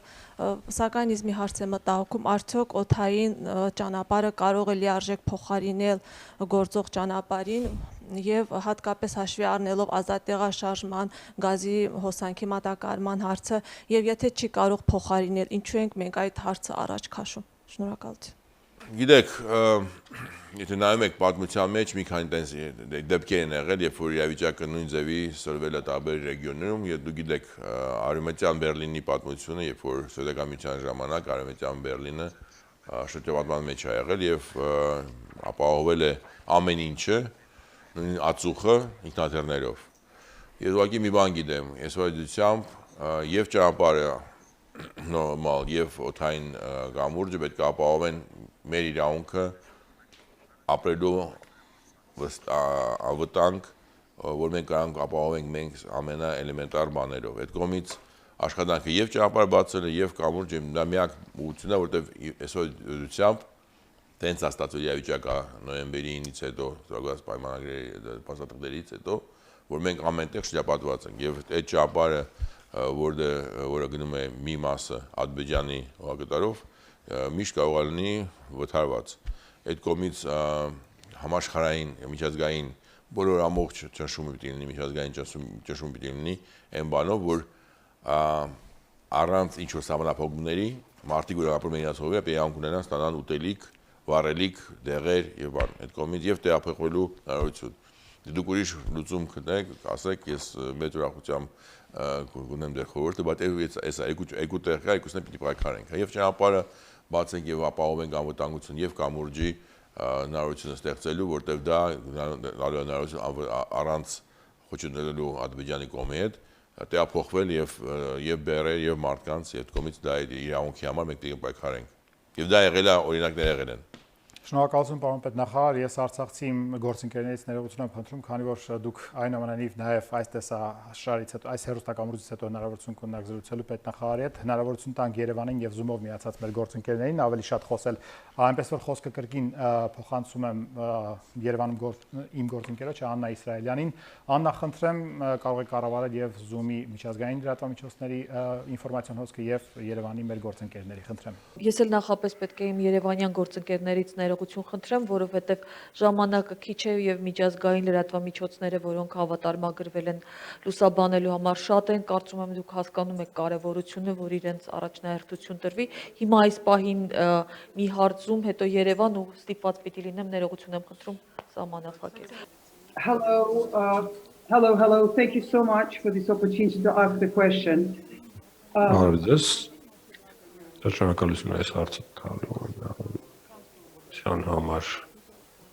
On Russia, do you think Russia currently is unable or unwilling to resolve this crisis? And if I may... Վերաբերում է Ռուսաստանի Դաշնությանը, ինչ կարծում ասեք, Ռուսաստանի Դաշնությունը ի վիճակի է լուծել այս խնդիրը, թե չի ցանկանում։ Is that true? And how much longer residents of Stepanakert can survive with the current supplies? Thank you very, very much. Եվ երկրորդ հարցը հետևյալն է, թե որքան կկարողանան այս վիճակում վերադրվել արցախցիները։ Երրորդը հարցը ավելի կարճ պատասխանը մենք ունենք ստեն իմ հետ նստած գյուղատնտեսության նախարար, մենք հասկանում ենք, որ մենք կարանք պահպանենք մեր կյանքը ակին երկար ժամանակ եւ դա կախված է այն բանի, որ ինչ ենք մենք ասում նորմալ կյանք, թե ուղղակի սովից չմահանալ։ Այդ կողմից մենք ասում ենք, որ այո, Արցախում մենք հնարավորություն ունենք եւ պատրաստ ենք ընդդիմանալու այս հաղթահարելու այս ճնշումը եւ հասկանում ենք, որ դա նշանակում է, որ մենք ունենալու ենք շատ համապատասխաններ ուտելիքի հետ կապված, սննդի հետ կապված, սնունդը իհարկե համապատասխանված է եւ մենք ունենք միջև գարունից հետո ուրիշ ժամ եւ այդ կողմից այո մենք պատրաստ ենք եւ կարանք գնանք շատ երկար։ Օպիտ ճնշումանի ինձ թվում է բոլոր մարդիկ, որոնք իսկապես իրանց մարդ են համարում, պետք է այդ ճնշումը կատարեն, որտեվ այս անընդունելի է ոչ թե որտեվ սա ինչ-որ երկու ազգության մեջ կոնֆլիկտ է, Սա մարդու մասին ամենակարևորը մարդը իրավունք ունի ապրելու իր հողի վրա եւ այդ մարդու կյանքը արժեք ունի թե չունի։ Այդ կողմից ոչ թե մենակ Բրյուսել, Վաշինգտոն, Մոսկվա, ինձ թվում է բոլոր մարդիկ, որոնք անտարբեր չեն, բոլոր մարդիկ, որ հասկանում են կարևորությունը կյանքի, մարդու կյանքի մասին, պետք է դրա համար պայքարեն։ Ինչ ձևով, ճնշումը տարբեր ձևերով կարելի է անել եւ դեր կառավարությունների վրա, եւ հասարակության վրա, եւ իհարկե եւ մեծ դեր Ռուսաստանի 100% դուք ճիշտ եք, բայց Ռուսաստանը նույն ձևի ոնց որ բոլոր երկու երկրները պետք է մասնակցեն այս ճնշման մեջ, որտեղ Ադրբեջանը ի վերջո առանձին կղզի վրա չի գտնում։ Իրանք գտնում են Եվրոպայի հետ հարաբերությունների պայմանագիր ունեն գազի բան։ Հարաբերությունները տարբեր միջոցառումներ են կազմակերպում միջազգային Ադրբեջանում։ Ղեկեք, մի գնացեք Ադրբեջան, բոյկոտ արեք, մի թողեք, որ այնտեղ համաշխարհային միջազգային միջոցառումներ կատարվեն։ Մի կարեք, որ հանգիստ իրան կարողանան գան դե մոտ հանգստանալու։ Շատ բան կարելի անել, ճնշումը ոչ թե մենակ քաղաքական դիվանագիտական բան կառավարության կողմից է, ամեն մարդու կողմից լինի։ Civic AM Նարա Մարտիրոսյան, հարցս ուղղում եմ պարոն Վարդանյանին։ Պարոն Վարդանյան, դուք ձեր խոսքում նշեցիք, որ Հայաստանը Արցախին կարողանում է օգնել ֆինանսական եւ իրավական ոլորտներում։ Ինչպես եք դուք գնահատում օրինակ Հայաստանի դիվանագիտական կորպուսի աշխատանքը, ինչ կարող է անել Հայաստանը, որը ըստ ձեզ չի անում Արցախի հիմնախնդիրը լուծելու առումով, ինչպես նաեւ ՄԱԿ-ի անվտանգության խորհրդում պետք է կարծես թե ընդունվեր Ֆրանսիայի առաջարկած հայտարարությունը, որը վերաբերում էր Լաչինի միջանցքի շուրջ ստեղծված իրավիճակին, որը կարծես թե տապալվել է, քանի որ հայտարարության մեջ չի ներառվել Ռուսաստանի կողմից առաջարկած դրույթները։ Ինչ դիրքորոշում ունեք այս հարցի շուրջ եւ եթե ընդունվեր, ինչ էր փոխելու։ Եկեք sense առաջինից կուզենայի որ պարոն Ղազարյանը ավելի ինչ որ բաներ ասել իդի դիվանագիտական դարձում կար, բայց ավելացնում եթե լինի, բայց առաջինը Ես գիտեմ, որ աշխատանքը արվում է եւ ես մենք աշխատում ենք եւ պարոն Կիրակոսյանի հետ եւ պարոն Միրզոյանի հետ, այդ կողմից աշխատանքային խմբեր ստեղծված են եւ աշխատում են, ինչքան իրանք արդյունավետ են դա ուրիշ հարց է, դա հարցը եւ մեզ ադի ոչ թե մենակ Հայաստանի, այդ կողմից աշխատանքը արվում է, կապը կա, որ ինչ ես չեմ ուզում ինչ որ սպեկուլյացիաներով զբաղվեմ ոնց է ինչ ա եղել ՄԱԿ-ում, որտեղ տեղյակ չեմ ինֆորմացիայի մասին։ Եթե ինչ-որ բան կա ավելացնել պարոն Ղազարյան։ Պարոն Վարդանյան, դուք հիմնականում հասկանեցիք, ինձ մնում է այստեղ ավելացնել, որ բոլոր կարողությունները քաղաքական, դիվանագիտական եւ երկու հայկական պետությունների պետք է ներգրավեն եւ առավելագույնս փորձեն անեն այս ստեղծված իրավիճակից դուրս գալու համար, անդրադառնալով ՄԱԿ-ի անվտանգության խորհրդի այդ քննարկումներին պետք է նշենք, որ սա կոնկրետ երկրի հարց չէ միայն, այլ կրկնում ենք քաղաքակիրթ աշխարհի խնդիր է ու բոլոր գործիքակազմը պետք է կիրառվի, որպեսզի Ադրբեջանը պատասխանատվության կանչի։ Ադրբեջանի այ անպատժելիության հետևանքներն ենք մենք տեսնում։ Սա շատ կարևոր հանգամանք է ու մենք եւ մեր գործընկերների հետ փորձել ենք այս աշխատանքների ավելի ակտիվացնենք։ Շնորհակալություն։ Երկիր մեդիա հեռուստաընկերություն Մեղրի Ղուկասյան, հարցս ուղղելու եմ պետնախարարին, պարոն Վարդանյան, երեք ձեր գրառման մեջ անդրադառնալով Փաշինյանի ու Ալիևի ասուլիսներին նշել եք, որ Արցախի համար միակ ելքը, միակ ընտրությունը դա պայքարն է։ Իսկ այսօր Փաշինյանը կոչ արեց զերծ մնալ փակուղային տանող ու քաղաքական հայտարարություններից ու նշել է, որ չպետք է այնպիսի հայտարարություններ անի Լեռնային Ղարաբաղը, որը կհանգեցնի ռազմական էսկալացիայի։ Փաստորեն կարելի է եզրակացնել, որ Փաշինյանի առաջարկած ելքը դա համակերպվելն է եւ Ադրբեջանի ցանկությունները բավարարելը։ Այս ամենին ավելացնենք նաեւ նրա օգտագործած տերմինները եւ նա խուսափում է վերջերս օգտագործել Լեռնային Ղարաբաղի իշխանություն տերմինը, փոխարինելով Լեռնային Ղարաբաղի հայության ներկայացուցիչներ տերմինը։ Արդյոք Արցախի հանրապետության եւ ձեր համար ընդունելի են Փաշինյանի տերմինաբանությունը եւ հայտարարությունները, համաձայն եք նրա հետ, թե ոչ։ Գիտեք, ես ուզում եմ արտահայտեմ երեկվա անվտանգության խորհրդի հայտարարությունը, որի մեջ ամեն ինչ ասված է, որին մասնակցել են եւ անվտանգության խորհրդի անդամները եւ ազգային ժողովի պատգամավորները եւ ինձ թվում է դա ցույց մենք բոլոր միասնությունը Արցախի ղեկավարությանը տարբեր ուղղությամբ եւ այդ կողմից ավելացնելու բան չունեմ։ Շնորհակալություն։ Փաստինֆոյեմ հարցս ուղղում եմ դարձյալ Արցախի պետական նախարարին, պարոն Վարդանյան փաստացի այս մեկ ամիսը ցույց տվեց, որ միջազգային հանրությունը գործուն քայլեր չի ձեռնարկում, որպեսզի ճնշում գործադրի Ադրբեջանի վրա Արցախը Հայաստանին ու արտաքին աշխարհին կապող միակ ճանապարհը բացելու համար։ Ստեղծված իրավիճակ նաև Հայաստանն է կրավորական կեցվածք որդեգրել, կխնդրեմ հստակեցնել Արցախը ինչ քայլեր է պատրաստվում անել, որոնք են ստեղծված իրավիճակից դուրս գալու տարբերակները ըստ ձեզ։ Գիտեք, 88 թվականին ես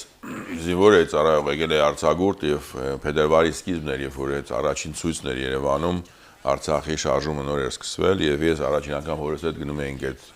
ցույցին, հələ առանց հասկանալու ինչ է կատարվում։ Եվ էլի նույն ձեւ ոչ մի որոշում չկար, ոչ մի լուծում չկար, ոչ մեկ չգիտեր ինչ էր նելու։ Ես ասեմ ձեզ, ես վստահ եմ, որ Արցախից է սկսվելու վերածնունդը հայ հոգու, այդ հայ զգացողությունը, որ մենք ոչ թե պետք է իմանանք այս վաղը ինչ ենք անում, հենց վաղը այս պայքարը, այլ որոշելով, որ մենք պայքարելու ենք, որ մենք հաղթարելու ենք այս դժվարությունները, մենք որոշումներ գտնելու ենք ճիշտ, որտեվ ի վերջո առաջինը պետք է ընտրես, դուք եք չհացնի մոտ առաջին բանն է, առաջին քայլն է, կեսն է ճանապարհի։ Եթե մենք որոշեցինք, որ մենք գնում ենք այս ճանապարհով, մենք գնում ենք ոչ թե համակերպվելու կամ դուրս գալու, այլ մենք գնում ենք, որ մենք պետք է ապրենք, ու դա պահանջում է դրանից այդ կամքը եւ որոշումը, եւ դա որոշումը եղել է եւ կառավարության կողմից, եւ ազգային ժողովի կողմից, եւ նախագահի կողմից, եւ ունենք հասարակություն, որ ասել է նույն բանը,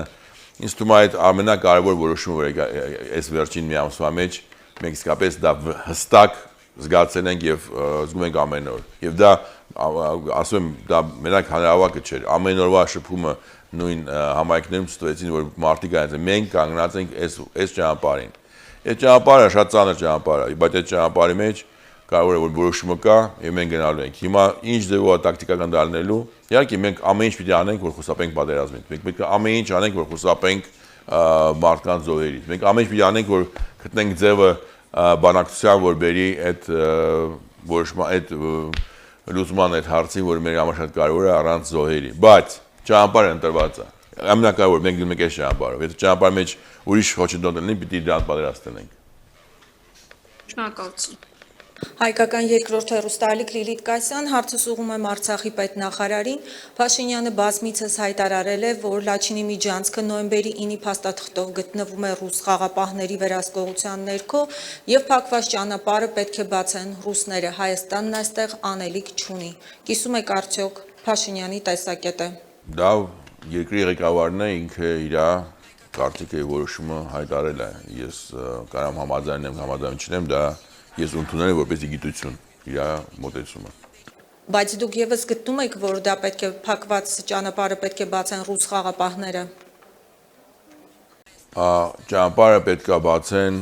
բոլոր նորմալ երկրների ղեկավարները եւ հասարակությունը, որտեղ սա անընդունելի է ոչ թե մենակ պայմանագրի ով ստորագրել, այլ բոլոր մարդիկ, որոնք ընդունում են, որ սա անընդունելի է, որ 120,000 քիմար ձմեռը կարողանան առանց էլեկտրոէներգիայի, առանց վառելիքի, առանց ուտելիքի, առանց դեղերի, դա անընդունելի է։ Այդ կողմից ես ասեմ, ես գտնում եմ կարևորությունը բոլոր մարդկանց եւ Հայաստանում ապրող եւ Հայաստանում իշխող եւ աշխարհում ապրող իշխող, որոնք պետք է հասկանան, որ կյանքը մարդու, որը անմեղ է, երեխու անգին է։ Եվ դե դա չի հասկացում ինչու մեկի վրա ուրիշի վրա ես ուզում հույսը դնես կամ պարտականությունը։ Դա քո որոշումն է, այդ ինձ թվում է շատ մեծ բեռ ես քո վերջում, որտեղ այդ նշանակում է, որ դու անտարբերություն ես ցուցաբերում։ Շնորհակալություն, պարոն Վարդանյան, վերադառնանք Ստեփանակերտ, Աննա, ձեր թույլտվությամբ, մեկ հարց այստեղից, այնուհետև փոխանցենք խոսքը ձեզ, խնդրեմ։ Իրինա Հայրապետյան, Արցախի հանրային հեռուստատեսություն, հարցս ուղղում եմ պարոն Վարդանյանին։ Պատերազմից հետո, երբ մենք բոլորս վերադարձանք Արցախ, մենք հստակ գիտակցում էինք, թե ուր ենք գալիս։ Մենք գիտենք, որ նաև հոգեպես պիտի պատրաստ լինենք դիմակայելու բոլոր այդ ճնշումներին։ Եվ այսօր փաստացի արդեն 1 ամիս է, ինչ փակ է Արցախը Հայաստանին կապող հումանիտար միջանցքը, որը մեզ համար նաև կյանքի ճանապարհ է։ Արդյոք այս տարիների ընթացքում տեսնելով Ադրբեջանի հակահայկական, հակաարցախյան քաղաքականությունը հնարավոր չէր կանխատեսել իրադարձությունների նման զարգացում եւ եթե հնարավոր էր, ապա մենք ունենք մշակված պլան ծրագիր, որով առաջնորդվում ենք այսօր։ Շնորհակալություն։ Պատճառը ինչի է ձեր այսօր այստեղ եմ, ամսի 2 սեպտեմբերի, որտեղ ես հասկանում եմ մենք ուր ենք գնում։ Ցավոք սրտի դա երևում է ռազմավարությունը Ադրբեջանի վրա գնում են ամեն քայլով ուզենալով, որ այդ իրավիճակը փոխվի, որը ստորագրված էր եւ պայմանավորված էր 3 կողմանի պայմանագրով, բայց բարձր որ ինքը խախտում էր եւ այդ խախտումները ամեն ամիս շատանում էին։ Ես չգիտեմ, բացական չունեմ ինչ ոնց է եղել պլանավորված միջև այդ, բայց ես գիտեմ, որ միակ տարբերակը որ սա չիրականացվի, եթե մենք պայքարելու ենք դրա դեմ, ուրիշ ձև չկա։ Այդ պլանը է դա, որ մենք ասում ենք, որ մենք համաձայն չենք եւ մենք ենք ենթարկվելու այն մոտեցմանը, որը առաջարկում է մեզ Ադրբեջանը։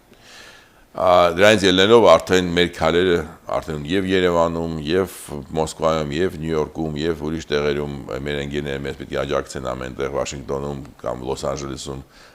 պետք է աջակցեն մեր այդ ճանապարհի մեջ այդ պայքարի աջակցելը պիտի անեն։ Եվ մենք առաջին մենք պիտի պայքարենք։ Ես նույնիսկ ուզում ասեմ, միջև ինչ-որ մեկից ինչ-որ բան պահանջելուց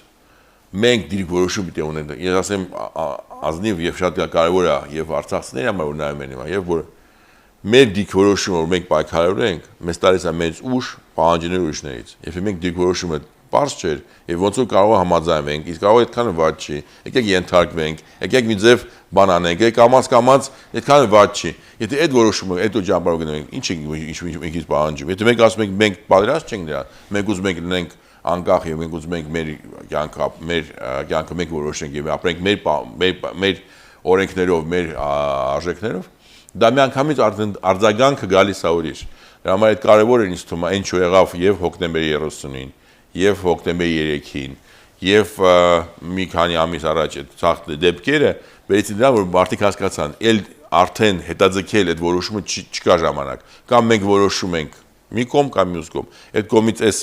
քայլերը բերեցին բլոկադային, որտեվ մյուս կողմն հասկացավ, որ մարդիկ գալիս են ինչ որ իրավիճակ, ասում են մենք պատերազմ չենք, ձեր որ ճանապարհը որ դուք ընտրել եք, դրանով գնանք։ Մենք չենք ենթարկվելու, չենք դառնում մի մաս Ադրբեջանի։ Եվ դա բերեց այս սրման այս իրավիճակը։ Այո, շատ ծանր է իրավիճակը, բայց դա մեր պատասխանը ինձ թվում է շատ կարևոր դեր խաղաց եւ հիմա ես վստահ եմ դարու մեծ հնարավորություն ստանալու եւ ուրիշ արձագանքներ աշխարհից, որտեղ մենք հստակ ասել ենք մեր դիրքորոշումը։ Շնորհակալություն, խոսքը փոխացենք եւս մեկ անգամ Երևան, Աննա։ Շնորհակալություն, Նաիրա Հովհաննիսյան, Ժողովուրդ օրաթերթ։ Պարոն Վարդանյան, ձեր ուղի եթերում ասված մի քանի հայտարարություններ եմ ցանկանում անդրադառնալ։ Օրինակ, դուք նշել էիք մի երևույթի մասին, երբ ունևոր մի ընտանիք դուրս է եկել հանգստի, մեկ այլ երևույթի մասին էիք նշել, որ կարողացել են ռուս խաղաղապահների միջոցով սնունդ բերել Արցախում թանկ գնով վաճառել, բենզին են պահել եւ չեն տվել օպերատիվ շտաբ կարևոր միջոցների համար օգտագործելու նպատակով, ուզում եմ իմանալ ինչ նպատակ են հետապնդում ձեր կողմից արվող այս հայտարարությունները, արդյոք չեք կարծում, որ նաև արցախցիների միջև կարող է պառակտում լինել ձեր այս հայտարարությունների պատճառով եւ նաև այն դեպքում, երբ արցախցի ձեր նշված ունևոր ընտանիքը ոչ թե հանգստի է մեկներ, այլ երեխային է տարել բուժման նպատակով։ Ինչու են ձեր կողմից նման հայտարարություններ հնչում։ Շնորհակալություն։ Գիտեք, ես որ տեղափոխվել եմ Արցախ, առաջինը ես որ զգացել եմ մարդկանց մոտ կա մեծ զգացողություն անարդարության։ Եվ այդ անարդարությունը գալիս է նրանից, որ մարդիկ զգում են, որ տարբեր մարդիկ տարբեր պայմաններում են ապրում, լինելով նույն վտանգի առջև կայնած, եւ եթե մենք ուզում ենք իսկապես գնանք պայքարելու, պայքարել հնարավորություն միակն է, եթե դուք իրար հավատում եք։ Իրար հավատում եք այն ժամանակ, երբ որ դուք ազնիվ եք։ Այդ ամեն ինֆորմացիան ինչ որ ես հայտարարել եմ, բոլորը գիտեն Արցախում, Ստեփանակերտում խոսում էին եւ շատ ուրիշ դեպքեր կան, ցավոք սրտի, որոնք եղել են։ Իրանք այդ 1-2-3%-ն են մարդկանց, որոնք իսկապես փորձում են ուրիշ ձև ապրել կամ փորձում են երբ դեկտեմբերի 31-ին հարուստ ընտանիքի երեխաները բենզինի մեքենաներով քշում են, հետո առաջ տիպակերով, համար պետք չէ Ռուբեն Վարդանյանը դուրս գա ասի։ Դա բոլորը գիտեն։ Եվ ես դա մասին չեմ ասում, դա նշանակում է ես կամ չեմ ուզում իրականություն ընդունեմ, կամ ես իրանց հետ կողքն եմ գնաց։ Ես իրանց կողքը կայնած չեմ։ Ես ասել եմ ու ասել եմ, ես պայքարելու եմ ամեն ձև դրա դեմ, եւ դա գիտեմ որ ծանր ճանապարհ, որովհետեւ դա չի ընդունում հեշտությամբ, եւ շատ մարդիկ ասում են, ինչի՞ դա մասը խոսում, որովհետեւ դրա չասելը դա չի բերելու ոչ մի ուրիշ փոփոխություններ։ Ես գիտեք, ճանկում չեմ մոռանա մի հատ պատմություն 90-ական թվականներին, որ եկել է Արցախ, արդեն դեպի ռեկետ կա, ասեն ինչ ռեկետ, մի անգամ եկել են Հայաստան ինչ-որ տղեկ, փորձում են մի հատ մսի խանութ կար, ասում է, իա մոտ եկել են ասում մի փող մեզ մոտ, ասես ինչով ես դուք ինձ վախացնելու։ Ես կրված, իմ տղես վիրավորված, ախորս տղեն մահացած, ինչ դու կարաս ինձ վախեցնես, եթե ես արդեն ամեն ինչ տեսել եմ, նույն բանը։ Պետք չի վախենալ անկեղծ լինելուց, պետք չի վախենալ խոսալ այն բաների մասին, այն թերությունների մասին, որ մեկ-մեկ պայքարենք։ Այդ կիսա սուտը, կիսա պահելը բերելա այն չբերելա եւ ստեղ եւ Հայաստանում։ Ես վստահ եմ, երբ որ մենք իսկապես մեր մեջ այդ գաղթարենք, ամեն ինչն է գաղթարելու ենք, որովհետեւ ես գիտեմ, ես հիմա շատ եմ, օրինակ երեք հանդիպել եմ Ստեփանակերտի տաքսիստների հետ։ Հավատացեք ինձ, իրանք ավելի շատ բան գիտեն, քան թե ԱԱՑ-ն կամ վարչապետը կամ նախագահան։ Իրանց հետ խոսալուց չես կարող սուտ ասես, չես կարող խաբես ասես, ես կամ իրանց դեպի ազնիվ լինել քեզ հավատան, կամ դու ոչ մի բան չես կարող ասես։ Այդ է իմ դիրքորոշումը եղել ու լինելու է։ Եվ ինձ ցավալի է դրա մասին ասել, իհարկե ցավալի է։ Եվ բայց դա կա, մեր երեխանությունն է, որ մենք պետք է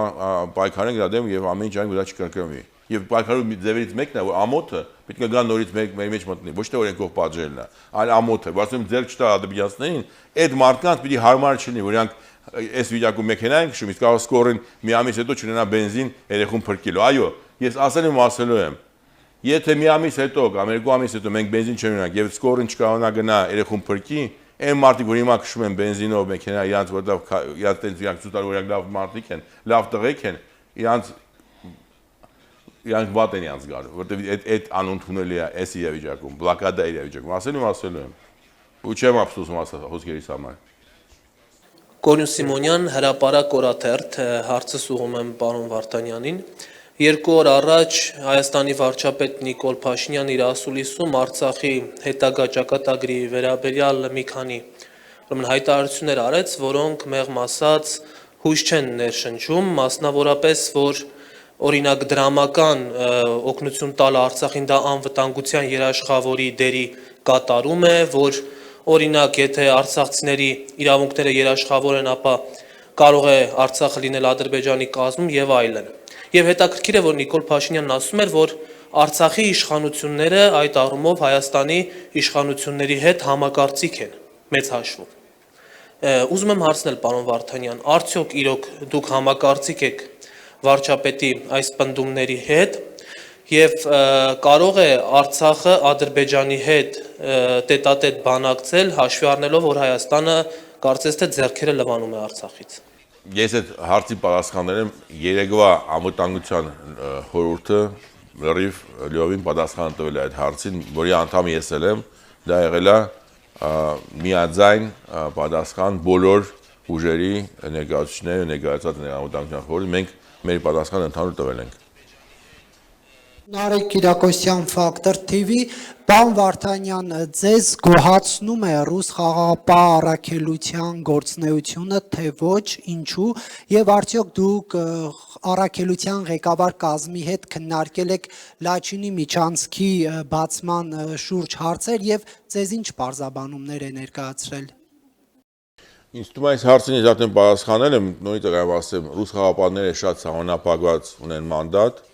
շատ քիչ քանակով է գտնվում եւ մենք պետք է ամեն ինչ անենք, որ այս իրավիճակը փոխելու համար եւ մեր անվտանգության հարցերից մեկն է ոչ թե մենակ մեր ներքին համախմբումը եւ պատասխանությունը տարածքային պաշտպանության, ոչ թե մենակ աշխարհում գրավել ուշադրությունը, բայց եւ իհարկե ռուս խաղաղապահների եւ քանակը ավելացնելը, եւ զենքը ուժեղացնելը, եւ մանդատի նայողներ ստանալ ավելի շատ, եւ երկրաժամկետության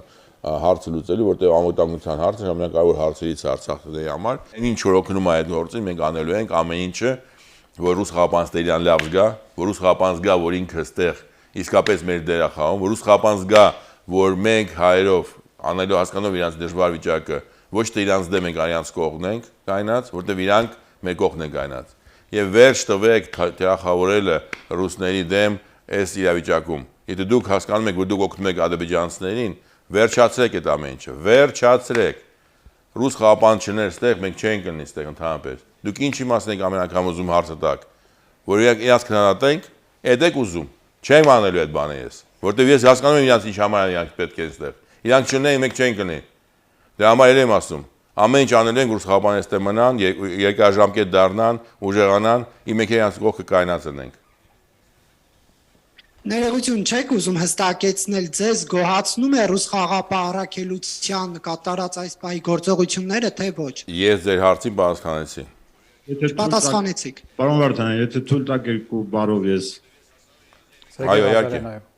Ուրեմն նայեք, եթե լինում են անգամ որևէ խնդիրներ, սա չի նշանակում,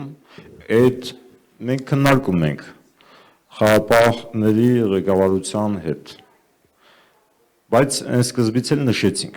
ու ինչպես պարոն Վարդանյանը կրկնեց, որ այս վերջի սադրանքի կարևորագույն նպատակներից մեկը հենց կայանում է դրանում, որ հայկական բնակչության մոտ դժգոհության ալիք բարձրանա ուղղված ռուսական խաղապահների դեմ։ Հիմա ըստ ձեզ ինչ պետք է անի հայկական կողմը։ Ադրբեջանական սադրանքի ջրաղացին ջուր լցնի։ Մենք բոլոր ինչ խնդիրներ առաջանում են, տարբեր տեսակի, տարբեր բնակավարներին վերաբերող հարցեր լինում են։ Քննարկում ենք ու այդ քննարկումներին լուծումներ գտնում ենք։ Բայց եւս կրկնում ենք մեկ անգամ, ստեղծված իրավիճակից լուծում գտնելը սա միայն ռուս խաղապահների խնդիրը չէ։ Եվ պարոն Վարդանյանը նշեց ու պետք է եւս մեկ անգամ շեշտենք։ Ովքեր իրենց համարում են քաղաքակիրթ, առաջադեմ, այդ բոլոր այդ շրջանակների խնդիրն է։ Սա միայն հայ ժողովրդի խնդիրը չէ։ Սա արժեքների խնդիր է։ Այսքանը, շնորհակալություն։ Շնորհակալություն։ Մենք հիմա Zoom հարթակով մի հարց ունենք, քանի որ խախտվեց կանոնը, այստեղ երևի մի հարց կմնա արդեն։ Господин Варданян, Эдуард Бурмистров, телеканал «Дождь». Я бы хотел задать уточняющий вопрос про российских миротворцев. Я понимаю ваш ответ. Мы слышали несколько раз, как вы сказали, что Азербайджан был бы только рад уходу российских миротворцев, но тем не менее в сложившейся ситуации вы также говорите, что нужно принять реальность. Я правильно вас понимаю, что если говорить о реальных шагах, о реальном решении, то надеждой остаются все-таки именно российские миротворцы?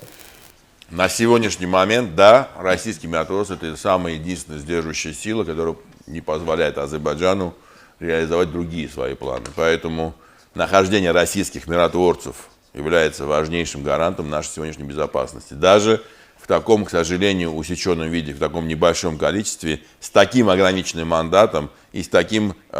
ограниченными возможностями применять силу в условиях, когда так называемые активисты просто блокируют дорогу.